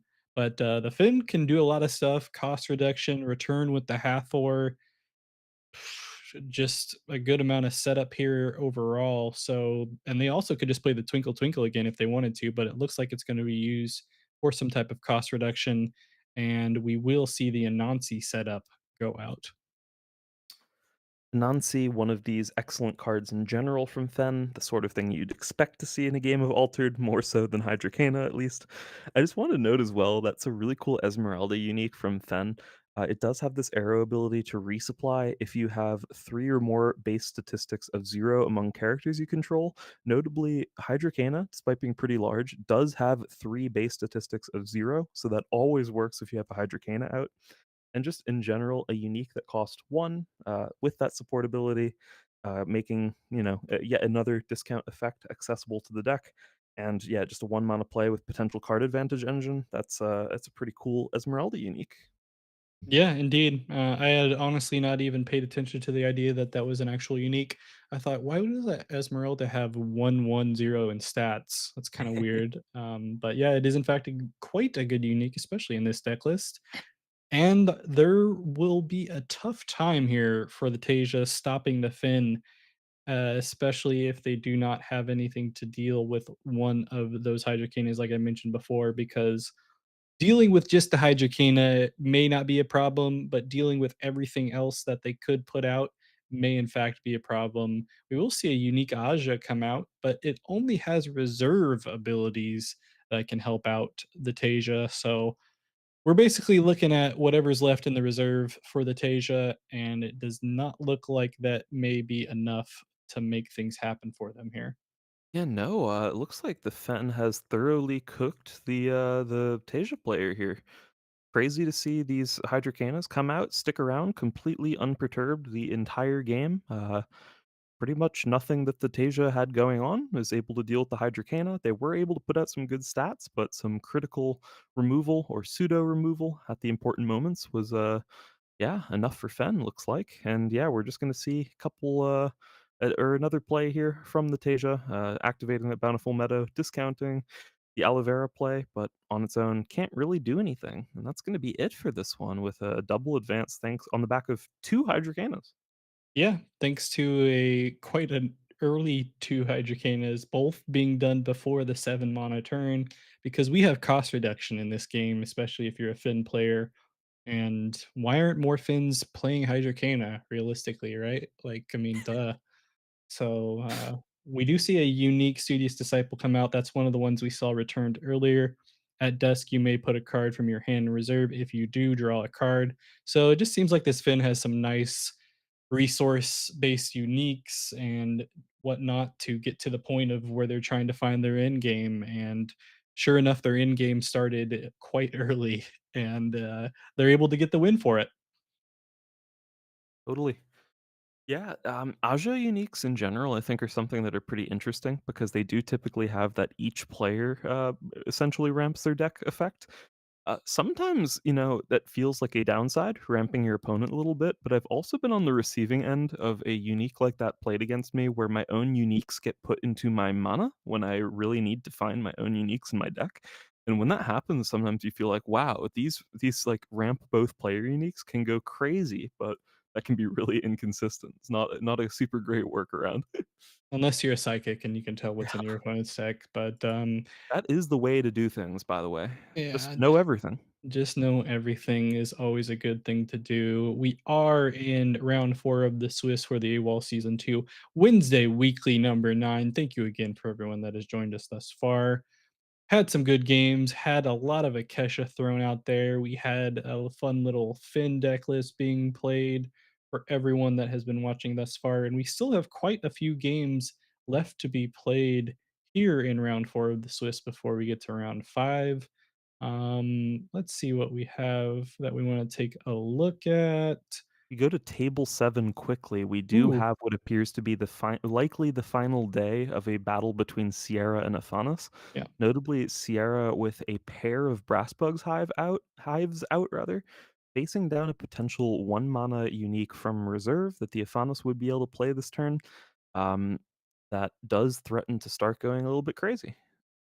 Yep, and that unique that you are referring to is when you play a spell, target character gains 1 boost, and from hand it is resupply, but guess what?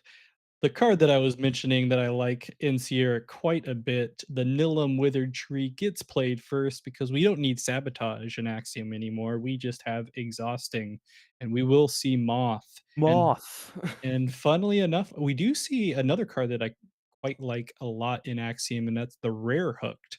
Hooked in itself is just a fun card, but when you throw in drawing a card, it's to it just for one rare slot. Whew, I like it. Yeah, you're right. Axiom often in general, or especially when it isn't traced, Subash and Sierra both often have this issue where they end up having to cash in a lot of cards in order to just enable their game plan. Whether that is Sierra, playing out inefficient cards like Foundry Mechanic just to discard them for the support ability to make a permanent cost less, sometimes you can start going pretty low on cards pretty early, despite having an otherwise pretty solid late game plan strategy. And a hooked can be the perfect card for dealing with that, both drawing you a card, but also potentially either cheesing you an expedition victory, or in a lot of cases, you're also forced to, if you're playing Brassbug Hive, put out your characters before the opponent decides where to place things, which often means that it will end up securing you an expedition where you otherwise might be getting advanced on, which can be super useful. And yeah, we're seeing a new removal spell come out here in the Avalanche. Sometimes that card does threaten to remove a bunch of things from the Iphanis at once, but luckily for the Iphanis at least, they only had a Spindle Harvesters out with a bunch of stats already, so that was the only target at that moment. Yeah, and plenty of mana here for the Aphanis, so there is potential that they're able to make things work here. I almost would have been interested to see if the Sierra was able to play that hooked immediately and make that Spindle Harvester go on the bigger statted side of things. But instead, we'll see a unique, the Machine in the Ice, that has a good amount of text on it from hand, unless you control 2 or more landmarks, which they do. Send me to reserve, so it will not go to the reserve as is the usual for these cards. And guess what? It's a robot, so it gets 2 boosts because of those Brass Bug Hives. It also has some other effects from reserve. If you control 2 or more landmarks, you may discard a target permanent. And when a robot joins your expeditions, you may discard a card from your reserve. If you do, target character other than me gains 1 boost. Yeah, pretty cool uniques all around, actually. I think the one that we see from the Iphanis is also pretty interesting. On its face, it just looks like sort of a normal Katagaran Mage Dancer, just with 0 stats, but being able to resupply also does something pretty interesting. And notably, I think the Sierra recognized the threat that that actually poses this turn, not just on its own to be pretty big in terms of stats, but the effect that it can give target character 1 boost instead of just itself innately, which essentially meant that they immediately recognized the threat that that was posing, and that did sort of lock them out of potential lines, like potentially trying to use hooked and to draw another card and get multiple after use going before committing onto the board. Yeah, Machine in the Ice does seem super sweet there, especially as you mentioned, it being a robot getting those additional boosts, but that does mean at the end of the day, it just ends up meeting some removal here. But yeah, now Afanas needing a couple specific cards at least in order to try to take this game to a tiebreaker arena. Beauty Sleep could work. Otherwise, has to be another off you go. I think Yeah, I think those are the only options for them. I mean, I guess technically they can throw out another helping hand, but that won't be enough. Helping Um, Hand plus another 1 mana spell. Yeah, Yeah, so, they do only have 2 cards in hand, and they are holding on to them here, so it makes me think that they do potentially have something, um, but they're gonna throw out the Spindle Harvester, which means that we are maybe looking at a Beauty Sleep? Yes, yes. and we will see the Beauty Sleep, so we will see the 1 for 1, and it was just the Aphanis trying to set up here for the tiebreaker. They will have to deal with 2 4/4 Brass bugs being played, I assume. Maybe the Sierra keeps the tree. I'm not gonna cross my fingers, hope to die on it. But this does also make things like the hooked not as tricky to deal with, other than the potential of they have a lot of mana and they can draw a card for it. Yeah, that is the one upside there as well. Like, yeah, it doesn't feel great having a hooked in reserve when you are not at the point where you care about what side expedition things are on. But it is a potential way to just after you and draw a card for it. And they are working with one more mana than the Iphanis is as well. So that could actually be potentially pretty useful this turn.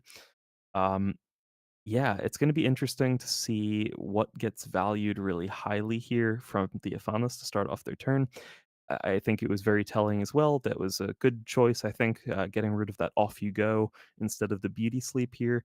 The Iphanis is not trying to set up for any additional turns past this. They're just trying to get as much cheap stuff as they can. And the beauty sleep in that scenario is just a cheaper off you go from reserve. 3 mana instead of four. It will remove a thing functionally. So, yeah, that's definitely just a cheaper play. Solid option there. But yeah, gonna be tons of stats on the board already for both players starting out this turn. And I'm just wondering, does Sierra potentially find some way of activating these Brassbug Hive abilities between a mechanical training or otherwise getting something into reserve that has a support ability that lets them activate those Brassbug Hives? Yeah, definitely could be some options here for the Sierra. You feel like when you're watching a Sierra play that there is something that's going to be able to do that for them. Instead, they are going to opt to throw out that unique machine in the ice that will get the boosts. The reserve effect is not going to help them too much here unless they want to discard their own permanent. And so we'll have to see if we do have another character uh, as far as that third effect with a robot joining your expedition, and maybe we'll see the activations that you're mentioning. And they Mhm. could just use that hooked as discard fodder as well if they so choose. But there is still some options here for the Iphanis. They did have a good amount of stats on the board, like you mentioned earlier, and we'll have to figure out what they can do. But honestly, it may be a big mistake not planning for the second tiebreaker. I've seen it happen before, man. I You have never know. two. I like the choice here, just firing off this beauty sleep right away. They're going to make sure that they're not vulnerable to any sort of Nylum effect, exhausting something they're going to need this day. So I think that's definitely a good place to start, getting out both of their important things from reserve before anything else. Notably, the Sierra chose to do the exact same thing, make sure that their strategy is completely immune to like a tooth fairy this turn. But yeah, third Brassbug Hive coming out now. But for this day on its own, that's essentially just 6 mana, 5/5/5 in stats. Gibble would have Plus been better. plus, another Oh, true. Yeah, and, plus the second Brassbug. Now, and that's never 2 mind. Not robots quite. that's 2 robots joining too, so there'll be 2 boosts. It ends up being the same as Gibble in Yeah. that case. Yeah, which is potentially solid, but I think there's a chance here that with this Mage Dancer that the Iphanis might still be able to fight their way through this. Yeah, so I think it ends up being a little bit more than Gibble with the unique effect, right? But, yeah, have to see how it Ah, turns out. true, yeah, the Yeah, Machine in the Ice effect, that's a good point. Does give the additional boost there, thanks to the ability to discard that hook from yeah, reserve. yeah. It turns out, ends up being useful having that hooked around here into the tiebreaker. Could have been any Exactly. card, but, even then. So 21 across the board, nothing but robots and one singular moth available for the Sierra. 2 cards left here for the Iphanis and throws out a studious disciple, which I don't think is what they wanted initially, but they could have something else here. Beauty sleep will hit 1, and will it be enough? Will another It's 5 will gonna put them get down rid to of 11. 2 5/5/5s. It's 2 boosts for each beauty sleep. I Yeah, think that's just enough. yeah, that may be. We'll see I how think it that's exactly enough thanks to that Studious Disciple.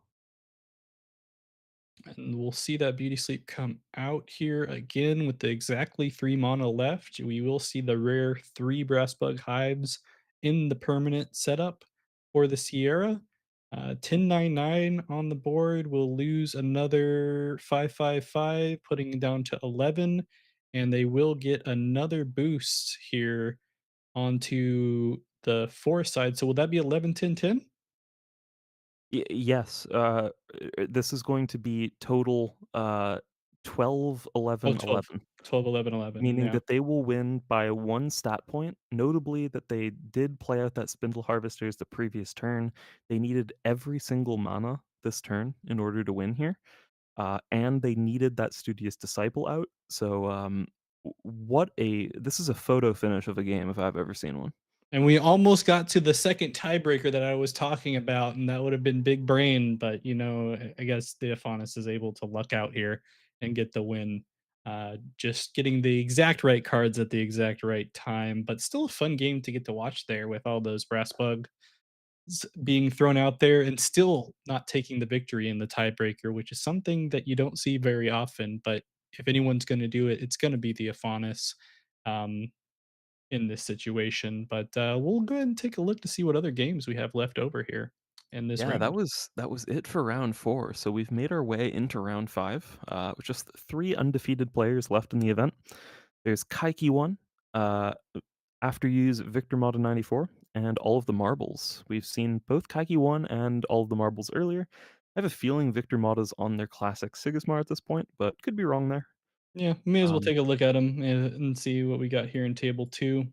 Since, like you sure, mentioned, you saw the yeah. other players play, and if any of the other ones from table one are in this final game, we'll get to watch them anyway again. So, table two, it is. We'll switch on over here after we look at some art loading game art that is. Speaking of art, I created another video that I didn't know if you knew that got released today that everyone in the chat should go check out because everything I do is art. That's why I'm wearing my Hawaiian stuff today. Got some pineapples, got some palm trees because we went to a luau where we had a rotisserie. And we got to see some fun little drafts happen in that video that you should go check out. But in the meantime, I'm going to keep on refreshing to see if we got the game up, and we in fact do not quite yet. Yeah, this table 2 match, Victor Mata against J. Smith Fallen. Victor Mata has been one of the, I would say, consistently best performing Sigismars over the last while, at a very healthy ELO total of 518. J. Smith Fallen, I'm pretty sure they're actually hanging out in the chat, or at least were doing so earlier, so nice seeing you on one of the top tables here. Both players playing heroes notably that do have an effect that lets them get a free character at some points in time, at least. How do you feel that these heroes line up against each other? Um, I think this is one of the conversations. If I say the wrong thing, Simon might get very mad because I know he is, in fact, a big fan of the top deck here. And I'm almost positive it's probably going to be a similar deck list to what we've seen in those Kojos. Uh, these are probably my two favorite deck lists at the moment. If I'm talking about ones that I'm going to play in the Tumult coming up here. Um, and so I'm having a rough decision on what I do want to play in the future. I am actually leaning towards playing the Kojo Bravos deck lists, although I do think I have better uniques in the Sigismar, and that's more just centered around the idea that think I think that I can just overpower folks a little bit easier on the Kojo rather than the Sigismar, even though both are pretty good at it. But if we're just talking about in general, as far as these are concerned, I do think that Kojo does have the advantage if played correctly over the Sigismar. I do think it's one of the situations that we have a trinity of some decent heroes between Kojo, Sigismar, and Aphanis, and it's kind of like a rock, paper, scissors type of thing, potentially, especially with having access to things like Mana Eruption. And I feel good when I see a Sigismar play a Grand Endeavor and then I can immediately Mana Erupt it kind of thing. But it's a lot closer than I think a Sigismar via Faunus matchup is as far as matchup is concerned. So I definitely wouldn't be surprised to see the Sigismar take this one. Yeah, exactly. Although that's fair, though, although Kojo does often have a fighting chance in this sort of matchup, I do think the fact that they started out with such a rough opener in terms Mhm. of not being able to really contest much doesn't bode well for them, at least. I know, having listened to, yeah, some of the same, Kojo players you were mentioning, between Simon, but also Freeloader hanging out, they both feel like getting double advances at some point, or at least contesting Sigismar well in the early game, is one of the most important things in this matchup. But we do see something that's relatively non-standard, this Benzaiten coming out from the Kojo. So I'm wondering if there's any other pretty large surprises, in which case it could definitely explain the lack of early contesting so much. Um, but yeah, I mean, I would also say I've also listened to or not quite listened to, well, listened to and read at least a pretty fun rant from Freeloader about how Sigismar's hero ability is twice as good, if not more so, than Kojo's hero ability. So, yeah, maybe he can turn that into a YouTube video at some point as well, because I do think everyone should hear that at some point. But yeah, Foundry Mechanic unique coming out as well. It is a token spammer for 1 mana, at least when played from hand. At least notably, it doesn't give the Ordis Recruit 1/1/1 soldier token in a target expedition. It puts it in its own expedition, so that does make it a little bit easier to play around, but still incredibly powerful one here from Victor Mota. Yeah, I mean, the Target Expedition ones are nice, but I think they're more of a luxury, at it seems like at this point. If you have the money and if you weren't lucky enough to get them, um, you're not feeling bad getting a standard token generator, no matter if it's just a hero, companion, my expedition, opposite expedition. Of course, if you had a target, feel good. But if you have a solid one like this, you can make a deck work, right? Yeah, virtually nobody is opening one of these and going, "Oh, man, it doesn't say target expedition." No, this is a super sweet, unique 1 mana token spammers in general are pretty great. Even this one for 2 mana when played from reserve, still pretty great. Definitely synergizes with a lot of what Sigismars are looking to do in a lot of cases. I am wondering, yeah, I'm not sure if you have the deck lists, but I'm wondering if you know anything about what Victor Mata might be playing in terms of, permanents in their deck. I don't know off the top of my head as far as seeing what Victor Mata has played before. Like we've mentioned, I think there is several options that you can work with, and there is still the Sigismar deck lists that do not use any permanents still.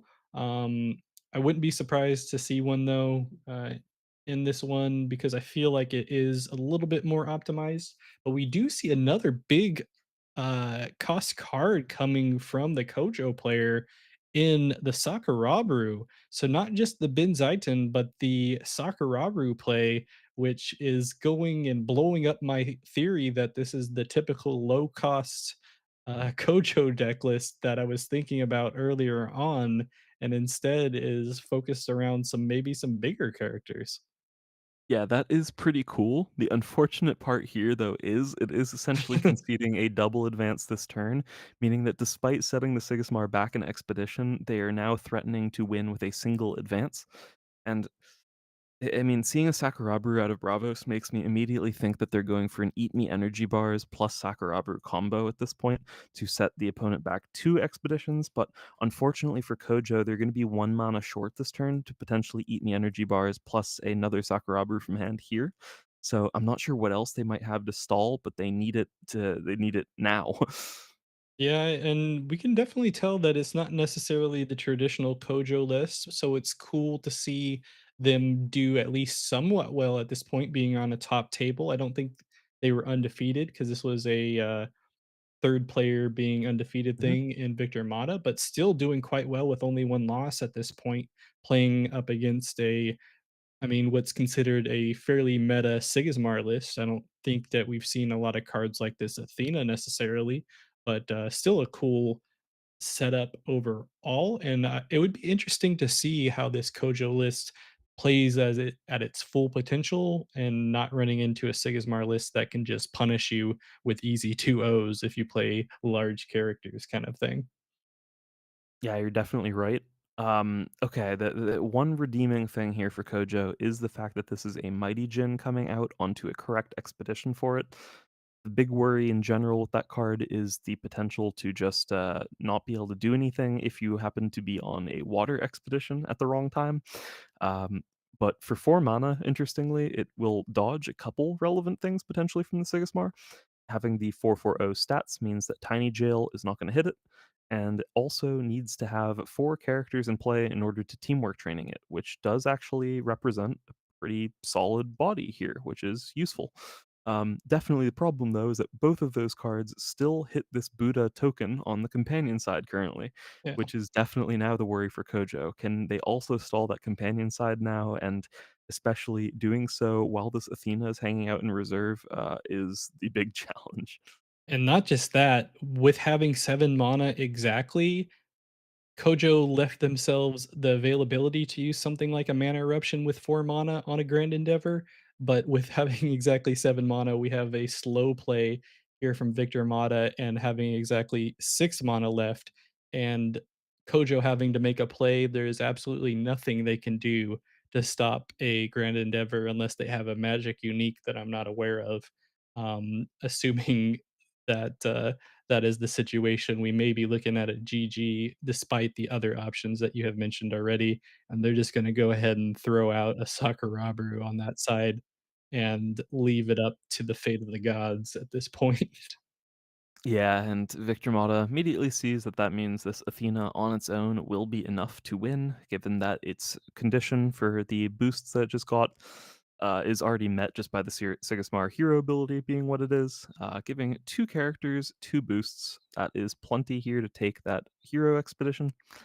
And yeah, that will do it for Victor Mata, finding themselves believe in the finals then with 5-0 at the moment. And I'm not surprised ever to see someone from Team After You doing well, but definitely not surprised to see Victor Mata crushing it. Yep, it's almost like certain, heroes are meta, and people will be posting screenshots on the AWOL Discord after this if there's too many of them. But you know what? We may see a lot of Akesha on there, so haha, either way. It's true. Let's see what else that we have left here.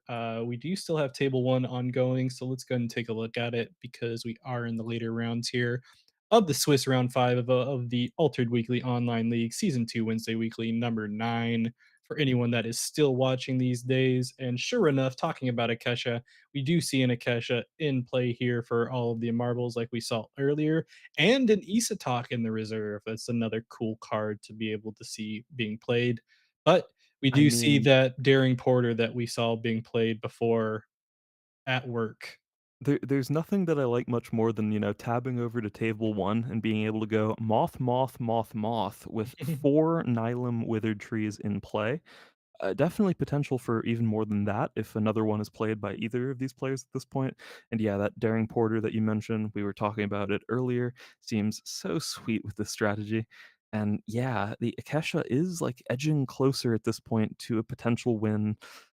And they are a little bit ahead for the moment, but I think there's a good chance for the Ifana still in this game as well. Their ability to output stats should be a little bit higher, especially in these turns where both players are working with so much mana. So if it does come down to a stats battle, the Ifanis is likely to be looking good. If it comes down to just passing as much as possible, Akesha's going to have a small edge there. But this one is a nail biter. Yeah, and we will look at something interesting here if the Akesha is able to edge out at least one advance here in a one for one, where the Aphonis is going to have a lot in the reserve to make decisions on, as far as different resources that I mean, realistically, that they want to keep all of them if possible. But we do see a Rhyme Frost come out. It's just gonna throw out that exhaust. Has already used the withered tree, so we won't see any more moth. But it does allow a boost, and in response, we will see a unique Ordish Trooper. That if you pay one, if you do, you may return a card from your reserve to your hand. Doesn't have the mana to do that. It's used purely for the stats, and we will see that one for one coming out of the Akesha. Both players having to decide some things here in reserve, and this may also just turn into a resource battle at this point. Yeah, notably that unique from the Afanis player is going to be so good in a resource battle, but it's just crazy watching them discard away so many important things. At dusk there when you do have to discard down just to the 2 remaining cards in reserve. Notably, the ones that are in reserve for Akesha are also potentially very strong. And Isatok is a particularly interesting play here. Oftentimes, just Aphanuses at this point won't either have a Banishing Gate in their deck or are unlikely to be keeping Banishing Gates that they find while playing into an Akesha for the reason that they so often will need to be able to contest despite early removal coming out from the Akesha, which is a funny catch 22 because sometimes if you run into a Katagir Akesha, the one card that you need to find is Banishing Gate, but you're just not allowed to keep the card in your opener sometimes as well because you need to be able to.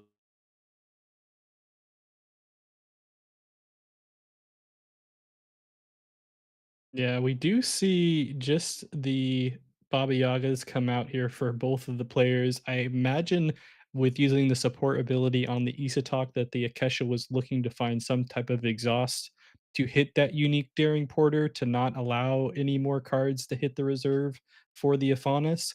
But instead, they just throw out the Baba Yaga, not hitting any type of exhaust potentially. Maybe they do when they're trying to stall a little bit.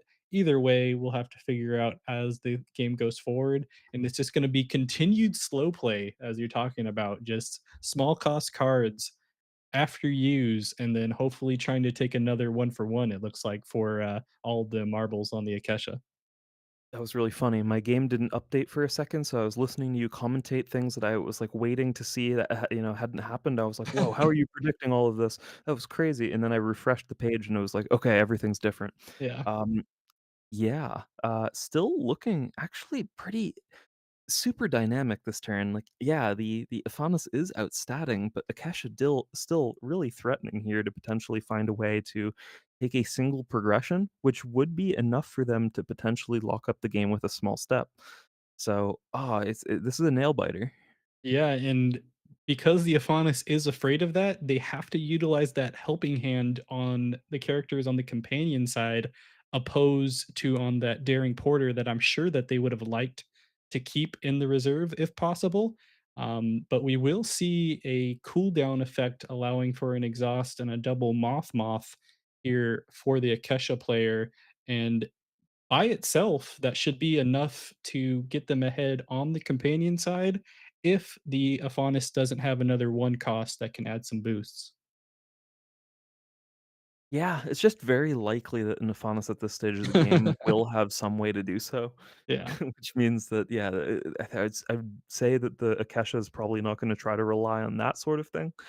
But yeah, they are putting their stats currently onto that companion side, and Ephanis does just pass. Like that decision, even if they do have a one cost thing, recognizing that the Akesha is going to be able to play through that just fine. So yeah, solid, but yeah, this is looking pretty good for Akesha. Yeah, and with 5 mana left, realistically, it wouldn't be impossible to be able to take a 2-0 if they had the right cards, potentially, but I'm sure that they may just be fine with taking the 1. They are down to only 15 cards left in their deck, so it is a very good possibility that we will see a small step giant leap potentially in the following turn, especially if they're going to go ahead and draw more there with the magical training, which lends me to believe, oh, and we will see the Katagirin come out on the hero side. So they're just Yeah, going to stop it and get the 1-0. So no advance for the Aphanis whatsoever.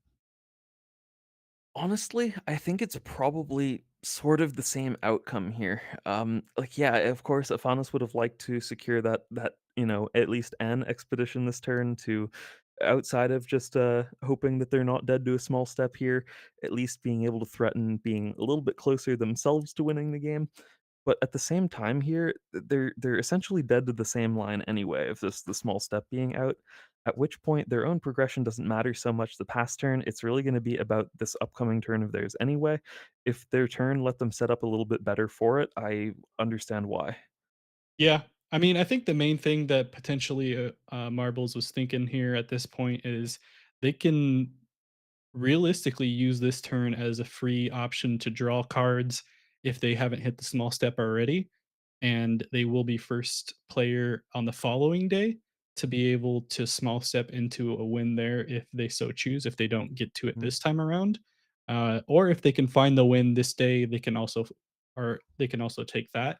But, we'll have to see how it turns out. We will see that unique Flamel come out that is going to return a spell from the reserve to a hand, and why not draw a card?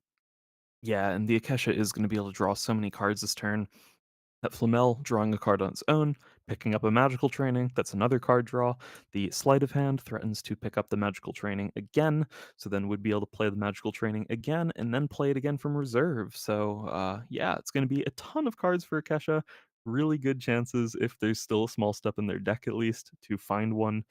But yeah, definitely the board is looking very difficult for Akesha to contest. Afanas with multiple mage dancers out, so they're going to be drawing some of the cards of their own. But yeah, it will be correct turn order as you mentioned for Ooh! Akesha. Oh wow. And, of cards that I was thinking of, Blizzard was not one that I thought was going to be played here, by the Akesha, but sure enough, we get to see it, and, the beautiful thing about Blizzard is that it allows for a Moth, and we were talking about board state and having it hard to be overcome, but, with 1 card, it's gonna be pretty difficult for the Afanas to overcome it, and, we will see a Moth, I but, was gonna say though, it's actually very doable because of the likelihood that the Aphanis will also be able to Moth, which they do here, but yeah. Moth, it's in triplicate thanks to Yeah, the Moth to a Flame. So suddenly in a position then where the Aphanis, if they do have a 1 mana spell, will be able to advance and block, but they do not have it. They say GG. It was so close, but yeah, there wasn't the 1 mana spell there. did you have a card in their hand? 'Cause I was showing no cards in hand. Yeah, I see there's one in their hand from what I could see. Okay, yeah, I was showing no cards in hand, so I'm like, Oh, strange. I didn't I was like, d did they have a 1 mana spell?" Like, it would've surprised me, but, GG's, all the marbles is gonna go ahead and take that one on the Akesha, so we will not see the grudge matchup of Afanis v. Sigismar in the finals. We will see another Ysmir hero be able to represent the faction in the final round of the Swiss. Congratulations to all of the marbles there at the very least. Let's see here, and we are in fact not done yet, so we might be able to jump in the final game of round Yep. 5. Let's see here. What, did it just end? No. No, they're in a tiebreaker arena now. All right. So we have Kojo versus Lindaway. Cool cards in both players' reserves currently that we don't see every day. One of them being played just now. It is a unique Kuwat the Dissenter. Uh, Oftentimes, really big stats for its body. In this case, not having to sacrifice anything or no related synergies because the abilities are from hand. In the case of this specific unique, interestingly as well, for Kojo, there's this Ozma that's currently in reserve. Don't see that card every day either, so that's pretty neat. Yeah, definitely. You typically are not going to want to use that rear slot for the Ozma, but still working thus far, potentially here for the Mandarin. They do have 2 Havens out, and we do see a unique Kuwat, but that's only for hand effects. Should be interesting to see how it all turns out overall. I think we got to see the Kojo player play a little bit earlier on as far as other cards that they had playing. Maybe even it was in another arena tiebreaker, if I remember correctly, but I'm not Mhm. quite too sure about that. But we'll have to see how it turns out. Usually, when you're a Kojo player and you have some nice havens on the board and stuff to play from reserve, you're feeling pretty good to be able to do well in the tiebreaker. But Lindaway also has some options available to them. I think it was really interesting already seeing the Lindaway so highly value the ability of this Baba's Isba plus just making Maw for free to just function as that Akesha hero ability after you here. Yeah. So many times in these late stages of the game, you're looking at these situations and you're thinking about how big you can make your Maw or whether you can otherwise enable a Moth Lantern with it at the same time to just put out crazy stats on both sides of the board. Not that the sides of the board specifically matter in a tiebreaker arena, but just in general being able to output tons of stats all around. But yeah, I think that really does show that they're so reliant on being able to use repeated removal spells this turn in order to try to stabilize this tiebreaker. But that's going to be a really tough ask, especially with the number of cheap characters that Kojo does have access to, this removal is not going to work super well. And yeah, off you go coming out from reserve now. That's definitely not where you want to be. Getting rid of a 2 mana character for 4 mana, and yeah, this intimidation now from the Kojo. It's the perfect play. Yeah, I'm not quite sure if they meant to target the Pathfinder with that original Off You Go, from hand, because it feels like giving the Kojo another card to play from reserve might not have been the correct play, but it was hard to tell if there was any other options there for the Linda Way. But that will be the last game of this round, I believe. So we will be going into the final Swiss round six here for the Altered Weekly Online League Season 2 Wednesday Weekly number 9. I am Blue, also known as Blue Oak TV on YouTube. Subscribe. And joining me today has been the Keelan guy, also does content, especially when there is not construction outside of his house. Where can the folks find you? Again, you can find me on YouTube at Guy and Twitch, Guy on Twitch. And in general, if you want to get in contact with me, you can find me on pretty much any altered Discord server, and you're very welcome to just reach out, give me terrible or great deck ideas, talk to me about anything altered related. I'm very friendly in DMs typically, so yeah, That's what he feel free. says, but he yells at me a lot. Anyway, It's let's go true. to the final. Whenever Blue shows up, I just feel the incredible urge to bully him. I don't know why. It's crazy. It must be a Swiss thing. It really is. We'll go here to the final setup here where they're already moving. They man it really quickly, and we'll see some Ordish troopers coming from the Sigismar player, and by troopers I mean one, and we'll go ahead and have another one cost for all of the marbles on the Akesha with the magical training. When you have a magical training and an after you ability on turn one, you're never ever truly going first, right? So let's see how this turns out. Absolutely true. Yeah, Akesha just does not go first. It's pretty cool. Except for when it's good for them to, which is a notable thing. They don't have to use that ability, they just can, which is pretty sweet. In general, happy to see this matchup. I mean, we've seen a plenty of Ordis versus Izmir, just not so much in this configuration, especially on that Akesha's side. We're used to seeing Afanas there instead. So interested to see how that changes the matchup dynamics, actually. I think it could be very different. Yeah, and I actually like this play here from the Sigismar, realizing that they don't really have to play anything else, and they're fine taking a one for one and able to conserve some type of card advantage with what they have in hand. Because realistically, there wasn't much that the Akesha could do to take both expeditions there, and it ends up just being the one for one with the Moose going to reserve. Interestingly, it is the rare Moose that we will see being played from all of the marbles on the Akesha. So should be fun to see how things turn out. It's really cool seeing this here. I think this is a super sweet tech, and it's really helpful into this matchup specifically as well. If that didn't have the one stat in Forest, it wouldn't be able to contest either a potential Ordis recruit just advancing on its own as a 1/1/1 on the forest expeditions at least, and same goes for that Ordis trooper. As such, it does block and advance over either of those things, which is a super relevant dynamic. And so I can imagine if you are looking to play Pomola in like a Nylum configuration like this, that might be a really important thing to look at if you're expecting to see a lot of Sigismar. So really like that tech. Yeah, and expect to see a lot of Sigismar until things change. So it might benefit you to open up a rare slot for him. Speaking of rare slots, so we do see a rare Ordish Trooper being played here for the second time. I feel like it is a card that I've seen go away a little bit for the Sigismar as far as the rare version, opting to potentially open up some rare slots and for other cards for the deck list, but it's a mixed bag. I wouldn't be upset to see commons of Ordis Trooper, but I sure do like the rare itself. I mean, I think it's a dynamic where oftentimes just having a character for 1 mana is enough to progress you. um, which is why, yeah, you can theoretically play that at common. Just at the same time, though, the amount of stats that you're getting for 1 mana when you're playing that rare is just totally absurd.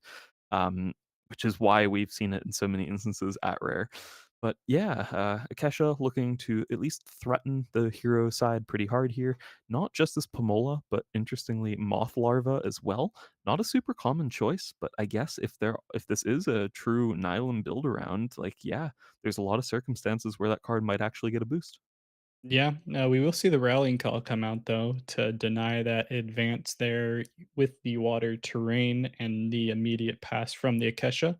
We did, interestingly enough, not see a tree come out here in day two with the four mana available to the Akesha, so we're probably looking at nothing, it not being available in hand at this moment, especially why just playing the Moth Larva with nothing exhausted thus far. So probably not the best initial setup here for the Akesha, especially getting hit with a 2-0 on day two at this point, with a clutch double rallying call being played from the Sigismar. Yeah, Rallying Call, probably the card from Trial by Frost that has driven me into a complete, like, an utter rage for pretty much no reason. This card is incredibly good. I think the thing I really hate about it is how clearly intended for Waru it is specifically, and how it ends up just being a total all-star in Sigismar, both synergizing sometimes with things that you're looking to do. You can like threaten to sleep your own things with Sandman if you're playing that, or uniques that have a potential sleep effect, and then just wake them back up if it shows that it would actually matter and be good. That's really nice. Completely invalidates the card Beauty Sleep, and then otherwise, it's largely just replaced charge in a lot of cases. For one mana, being able to after you while giving something a boost with additional upside that does sometimes just win the game outright, and then being able to do the same thing again from reserve. It's just such a strong card. Yeah, definitely is. Sigismar has definitely become the hero of, "Oh, that's cute. You think this card's for you?" Not so much. Yeah. Like season 1, people were like, "Ah, Woro is really good," and then when Woro became not good, it's like, "Wait a second.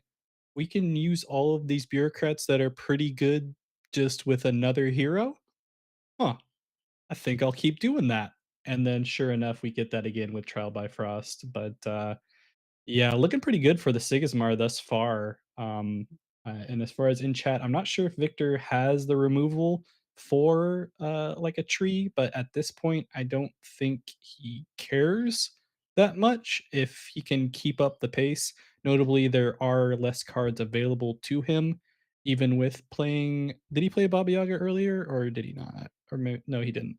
But yeah, interestingly enough, he is low on cards, so I'll be curious to see if that ends up factoring into it here, but, still in a good spot thus far.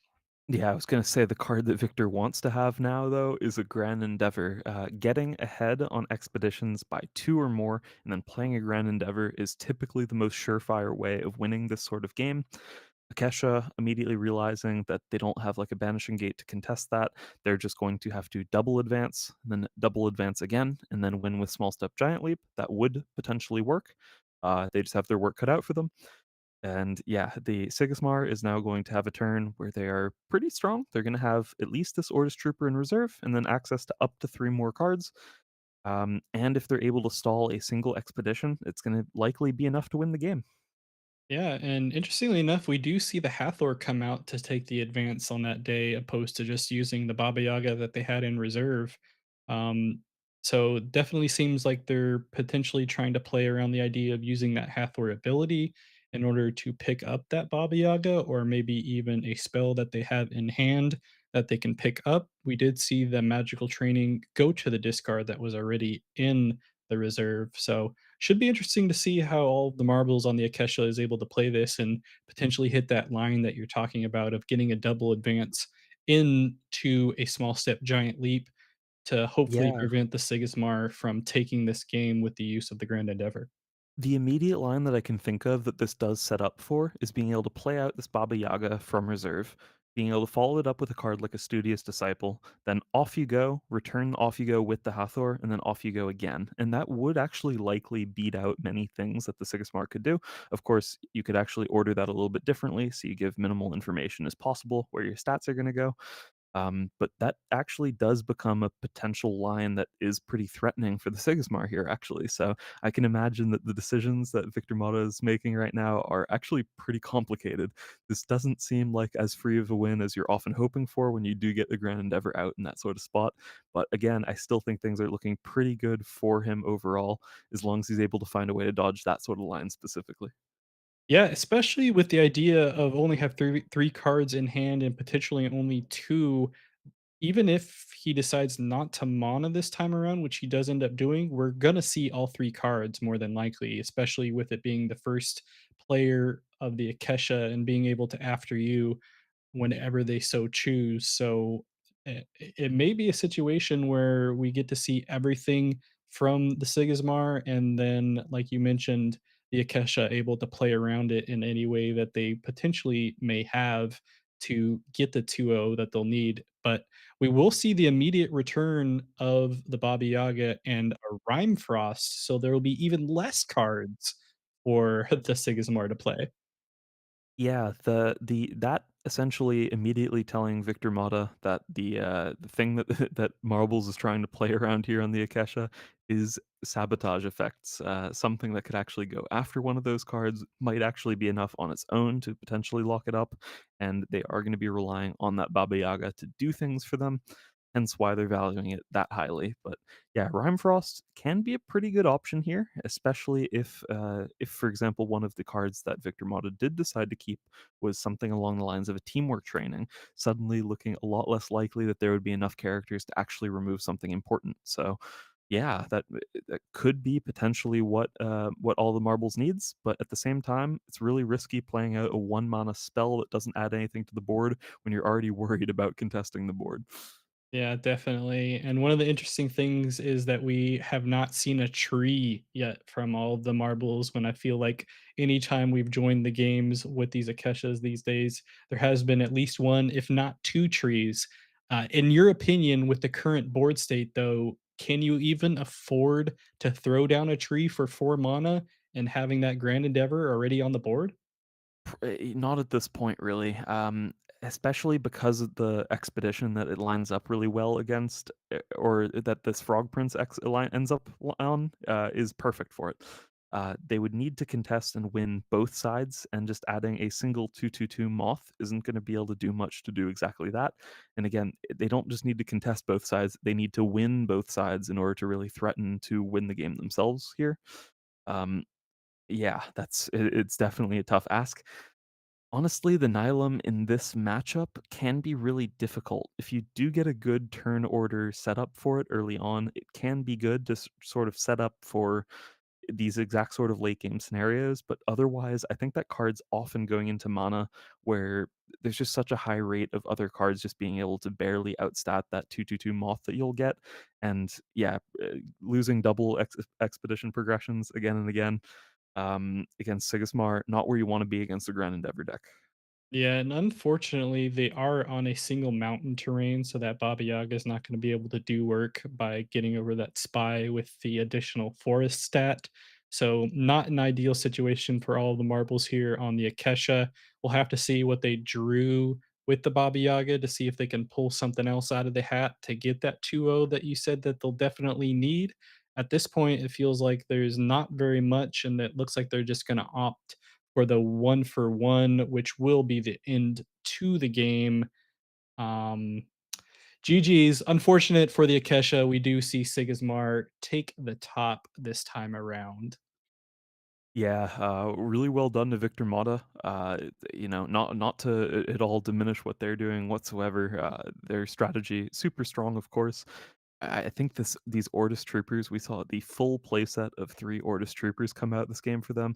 They just end up lining up so well into so much of what the Akesha is trying to do, both with After You, playing small characters to, again, After You, just being able to use them on their own. That plus Rallying Call, additional After You effects, really just sort of dismantles the strategy that the Akesha is trying to go for in a lot of cases. So things worked out really well for Victimata. And again, mentioning before, I'm not surprised to see them doing well on the Sigismar deck. They're an incredible player and have definitely been favoring this deck for a good while now. Indeed. So we will see Sigismar piloted by After you, Victor Mata 94 take the victory in this AWOL Season 2 Wednesday Weekly number 9. But we still have some other games to play. And why not go to an AQZ matchup here in Table 6 of Runefolk versus Freeloader? That way we can find out who gets kicked out of AQZ this week. And it will be the loser of this game. Which is already done. Freeloader is stealing it right here, and he's just waiting to win the game just so that we show up, tab to it, and then show that the win is already heading out. So thanks for taking our time there, Yeah, making us thanks. say a few words about Team AQZ. It's always good. Unfortunate for Rune Folk. Hopefully, you get back into AQZ at some point, but for now, you are off the team. Go ahead and remove the Abby if you haven't already. Let's go back to the rounds to see what else we can watch before we come to the end of the stream. Once again, thank you to everyone that's been watching thus far, been chatting it up. It's always nice to be able to talk to people that aren't just ourselves and to see what you have to say in the chat. Some good call outs as far as some cars that we may potentially see and everything along those lines.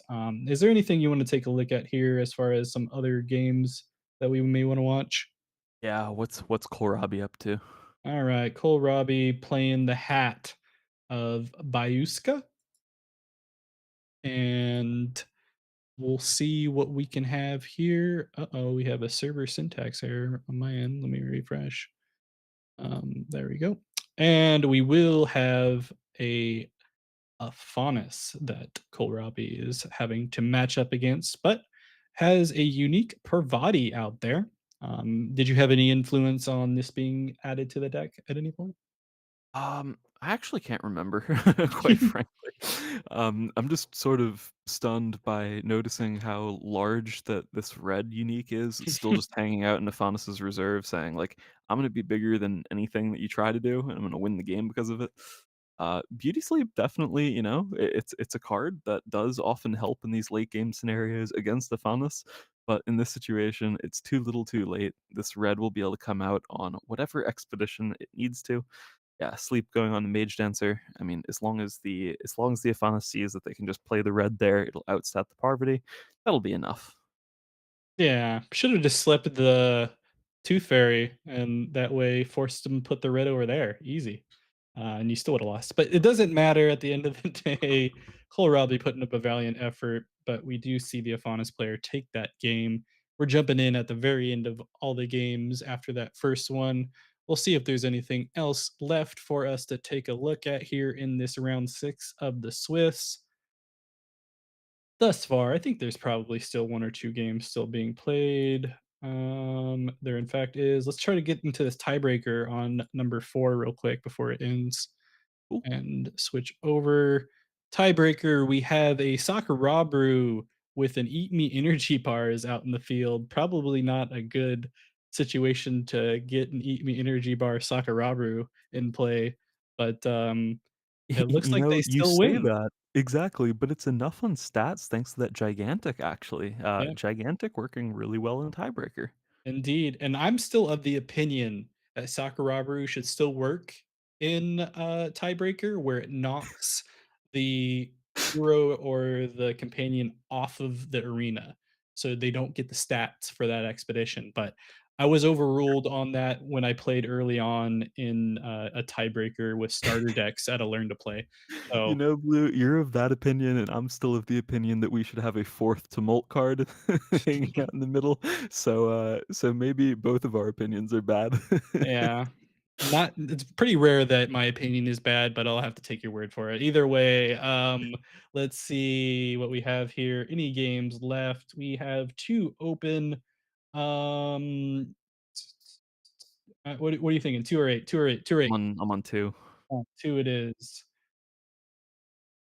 No Here, thus far, table should be the last two, we're in the last moments of an Ephanis trying to find a way to double advance through a Sigismar who only needs to stall this turn in order to win the game themselves. Grand Endeavor will take the game for the Sigismar the next day if the game goes that far. So, yeah, Afanis now just trying to figure out, can I ever deal with this tiny jail that's hanging out in reserve so threateningly? Yeah, I mean, easy spycraft, right? True. Card that we don't see very often, Spycraft. We did see Erlea actually play it earlier in the day, I believe it was, Yeah. in Akesha, but wasn't really the optimal opener they needed against a Conjuring Seal. Um, but yeah, a card that, every so often sneaks its way into one of these lists. Yeah, we will see a unique, come out here for the trooper, and it's just gonna give some boosts, so It's a probably not look charge. yeah. That's sweet. Yeah, probably not looking too good here for the Afonis, and John Smith agreeing with me, so I already like John Smith a lot. Um, but just the little studious guy getting out there. Not much left for the Afonis player, and we're more than likely going to see another Sigismar victory here potentially. Yeah, I don't think there's anything that could save the Afanas here. Even if that was then, I think, double beauty sleep, I think that still ties up. It would be close at least, but regardless, yeah, off you go. Barely not enough as well. Needs another removal. Yeah, definitely tried their best. Sneezer Shroom was looking pretty beefy on that companion side at 888, but also was asleep. Yeah, things just lining up well for Sigmar, it seems. Yep, doesn't even need to Grand Endeavor and walk it down, and we will see Sigismar take the victory here in that game. There may be still one game left, maybe not. If not, we'll review the top 16, and it is still actively going, I think. It is Tasia against Lindaway, Josito 51 against Demarion. We've seen both of these players earlier in the day. Uh, and now the Tasia being forced to fire off their last card, which was a Beauty Sleep, onto a 1/1/1 Ordis Recruit. Not quite where you want to be. They at least will not have to deal with the Maw, as far as having to fight it on the companion side, because they are not fighting for the companion side.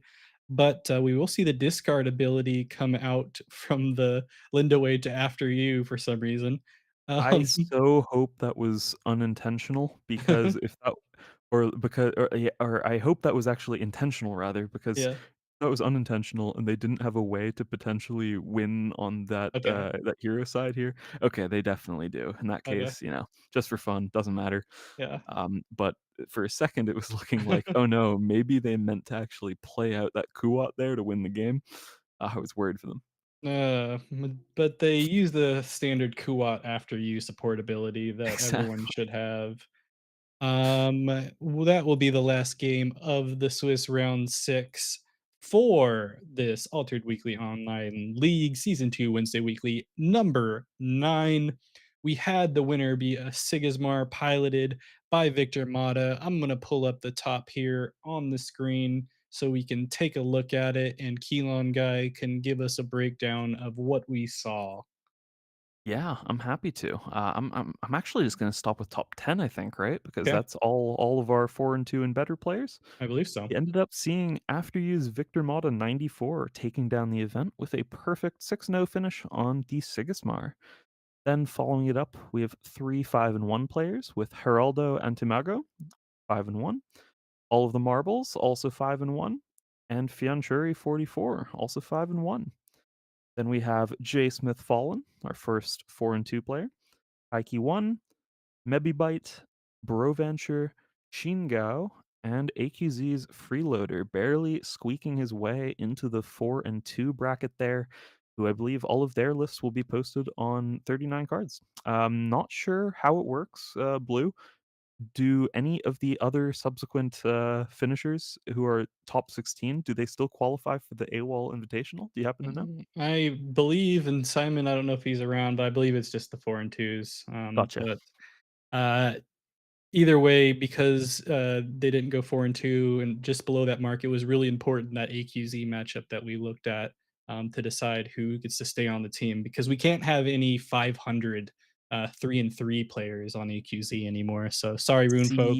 Unfortunately, I've already had to add Runefolk back to the team since then Oh. because he's gonna help me, solve my super secret deck.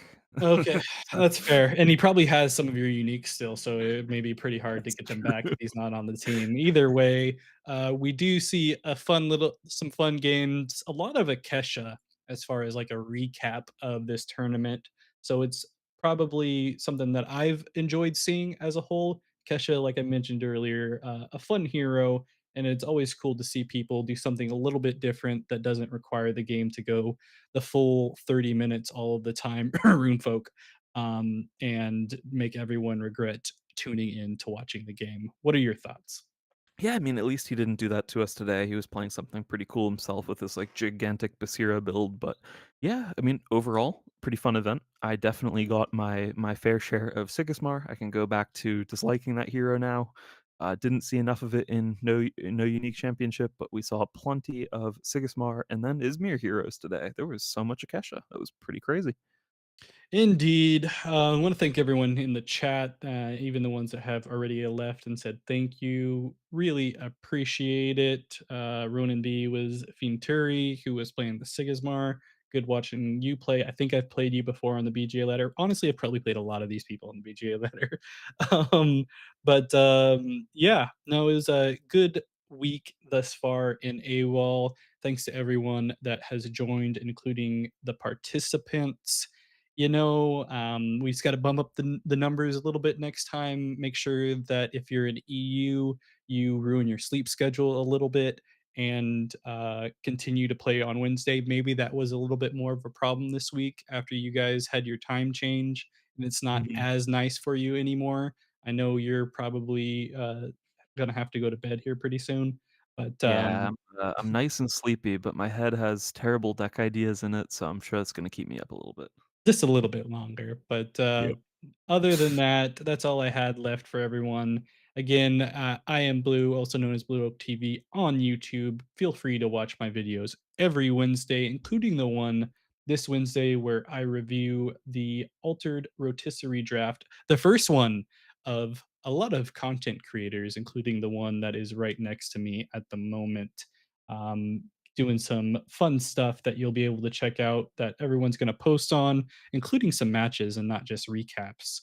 And yeah, Blue Oak TV, check it out. And then Keelan Guy's going to talk about himself a little bit, I guess. Yeah, sure, if you insist, Blue, just because you wanted to hear so much about it. I'm Killing Guy. You can find me on YouTube under the same name and on Twitch under the same name.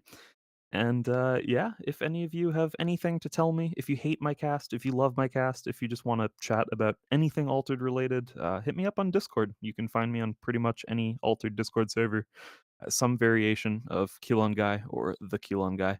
But yeah, feel free. I'm always happy to chat with people. Yeah, just feel free to contact me as well if you liked my cast. If you didn't like it, too damn bad. I only like praise. And then Um, just briefly, tomorrow night, then at least for European time zones, is AQZ Championship event. I think Pandy will strangle me and kick me from the team if I do not at least shout that out. We'll be there with some number of the AQZ cast, commentating, analyzing, all that good stuff. So that should be a fun event as always. So check that out tomorrow. Definitely. All right, folks. Appreciate it. That'll be it. And have a good, wonderful evening slash whatever time zone you're in. I don't know if you're in Hawaii or something. Either way, goodbye. Take care, everyone. See ya.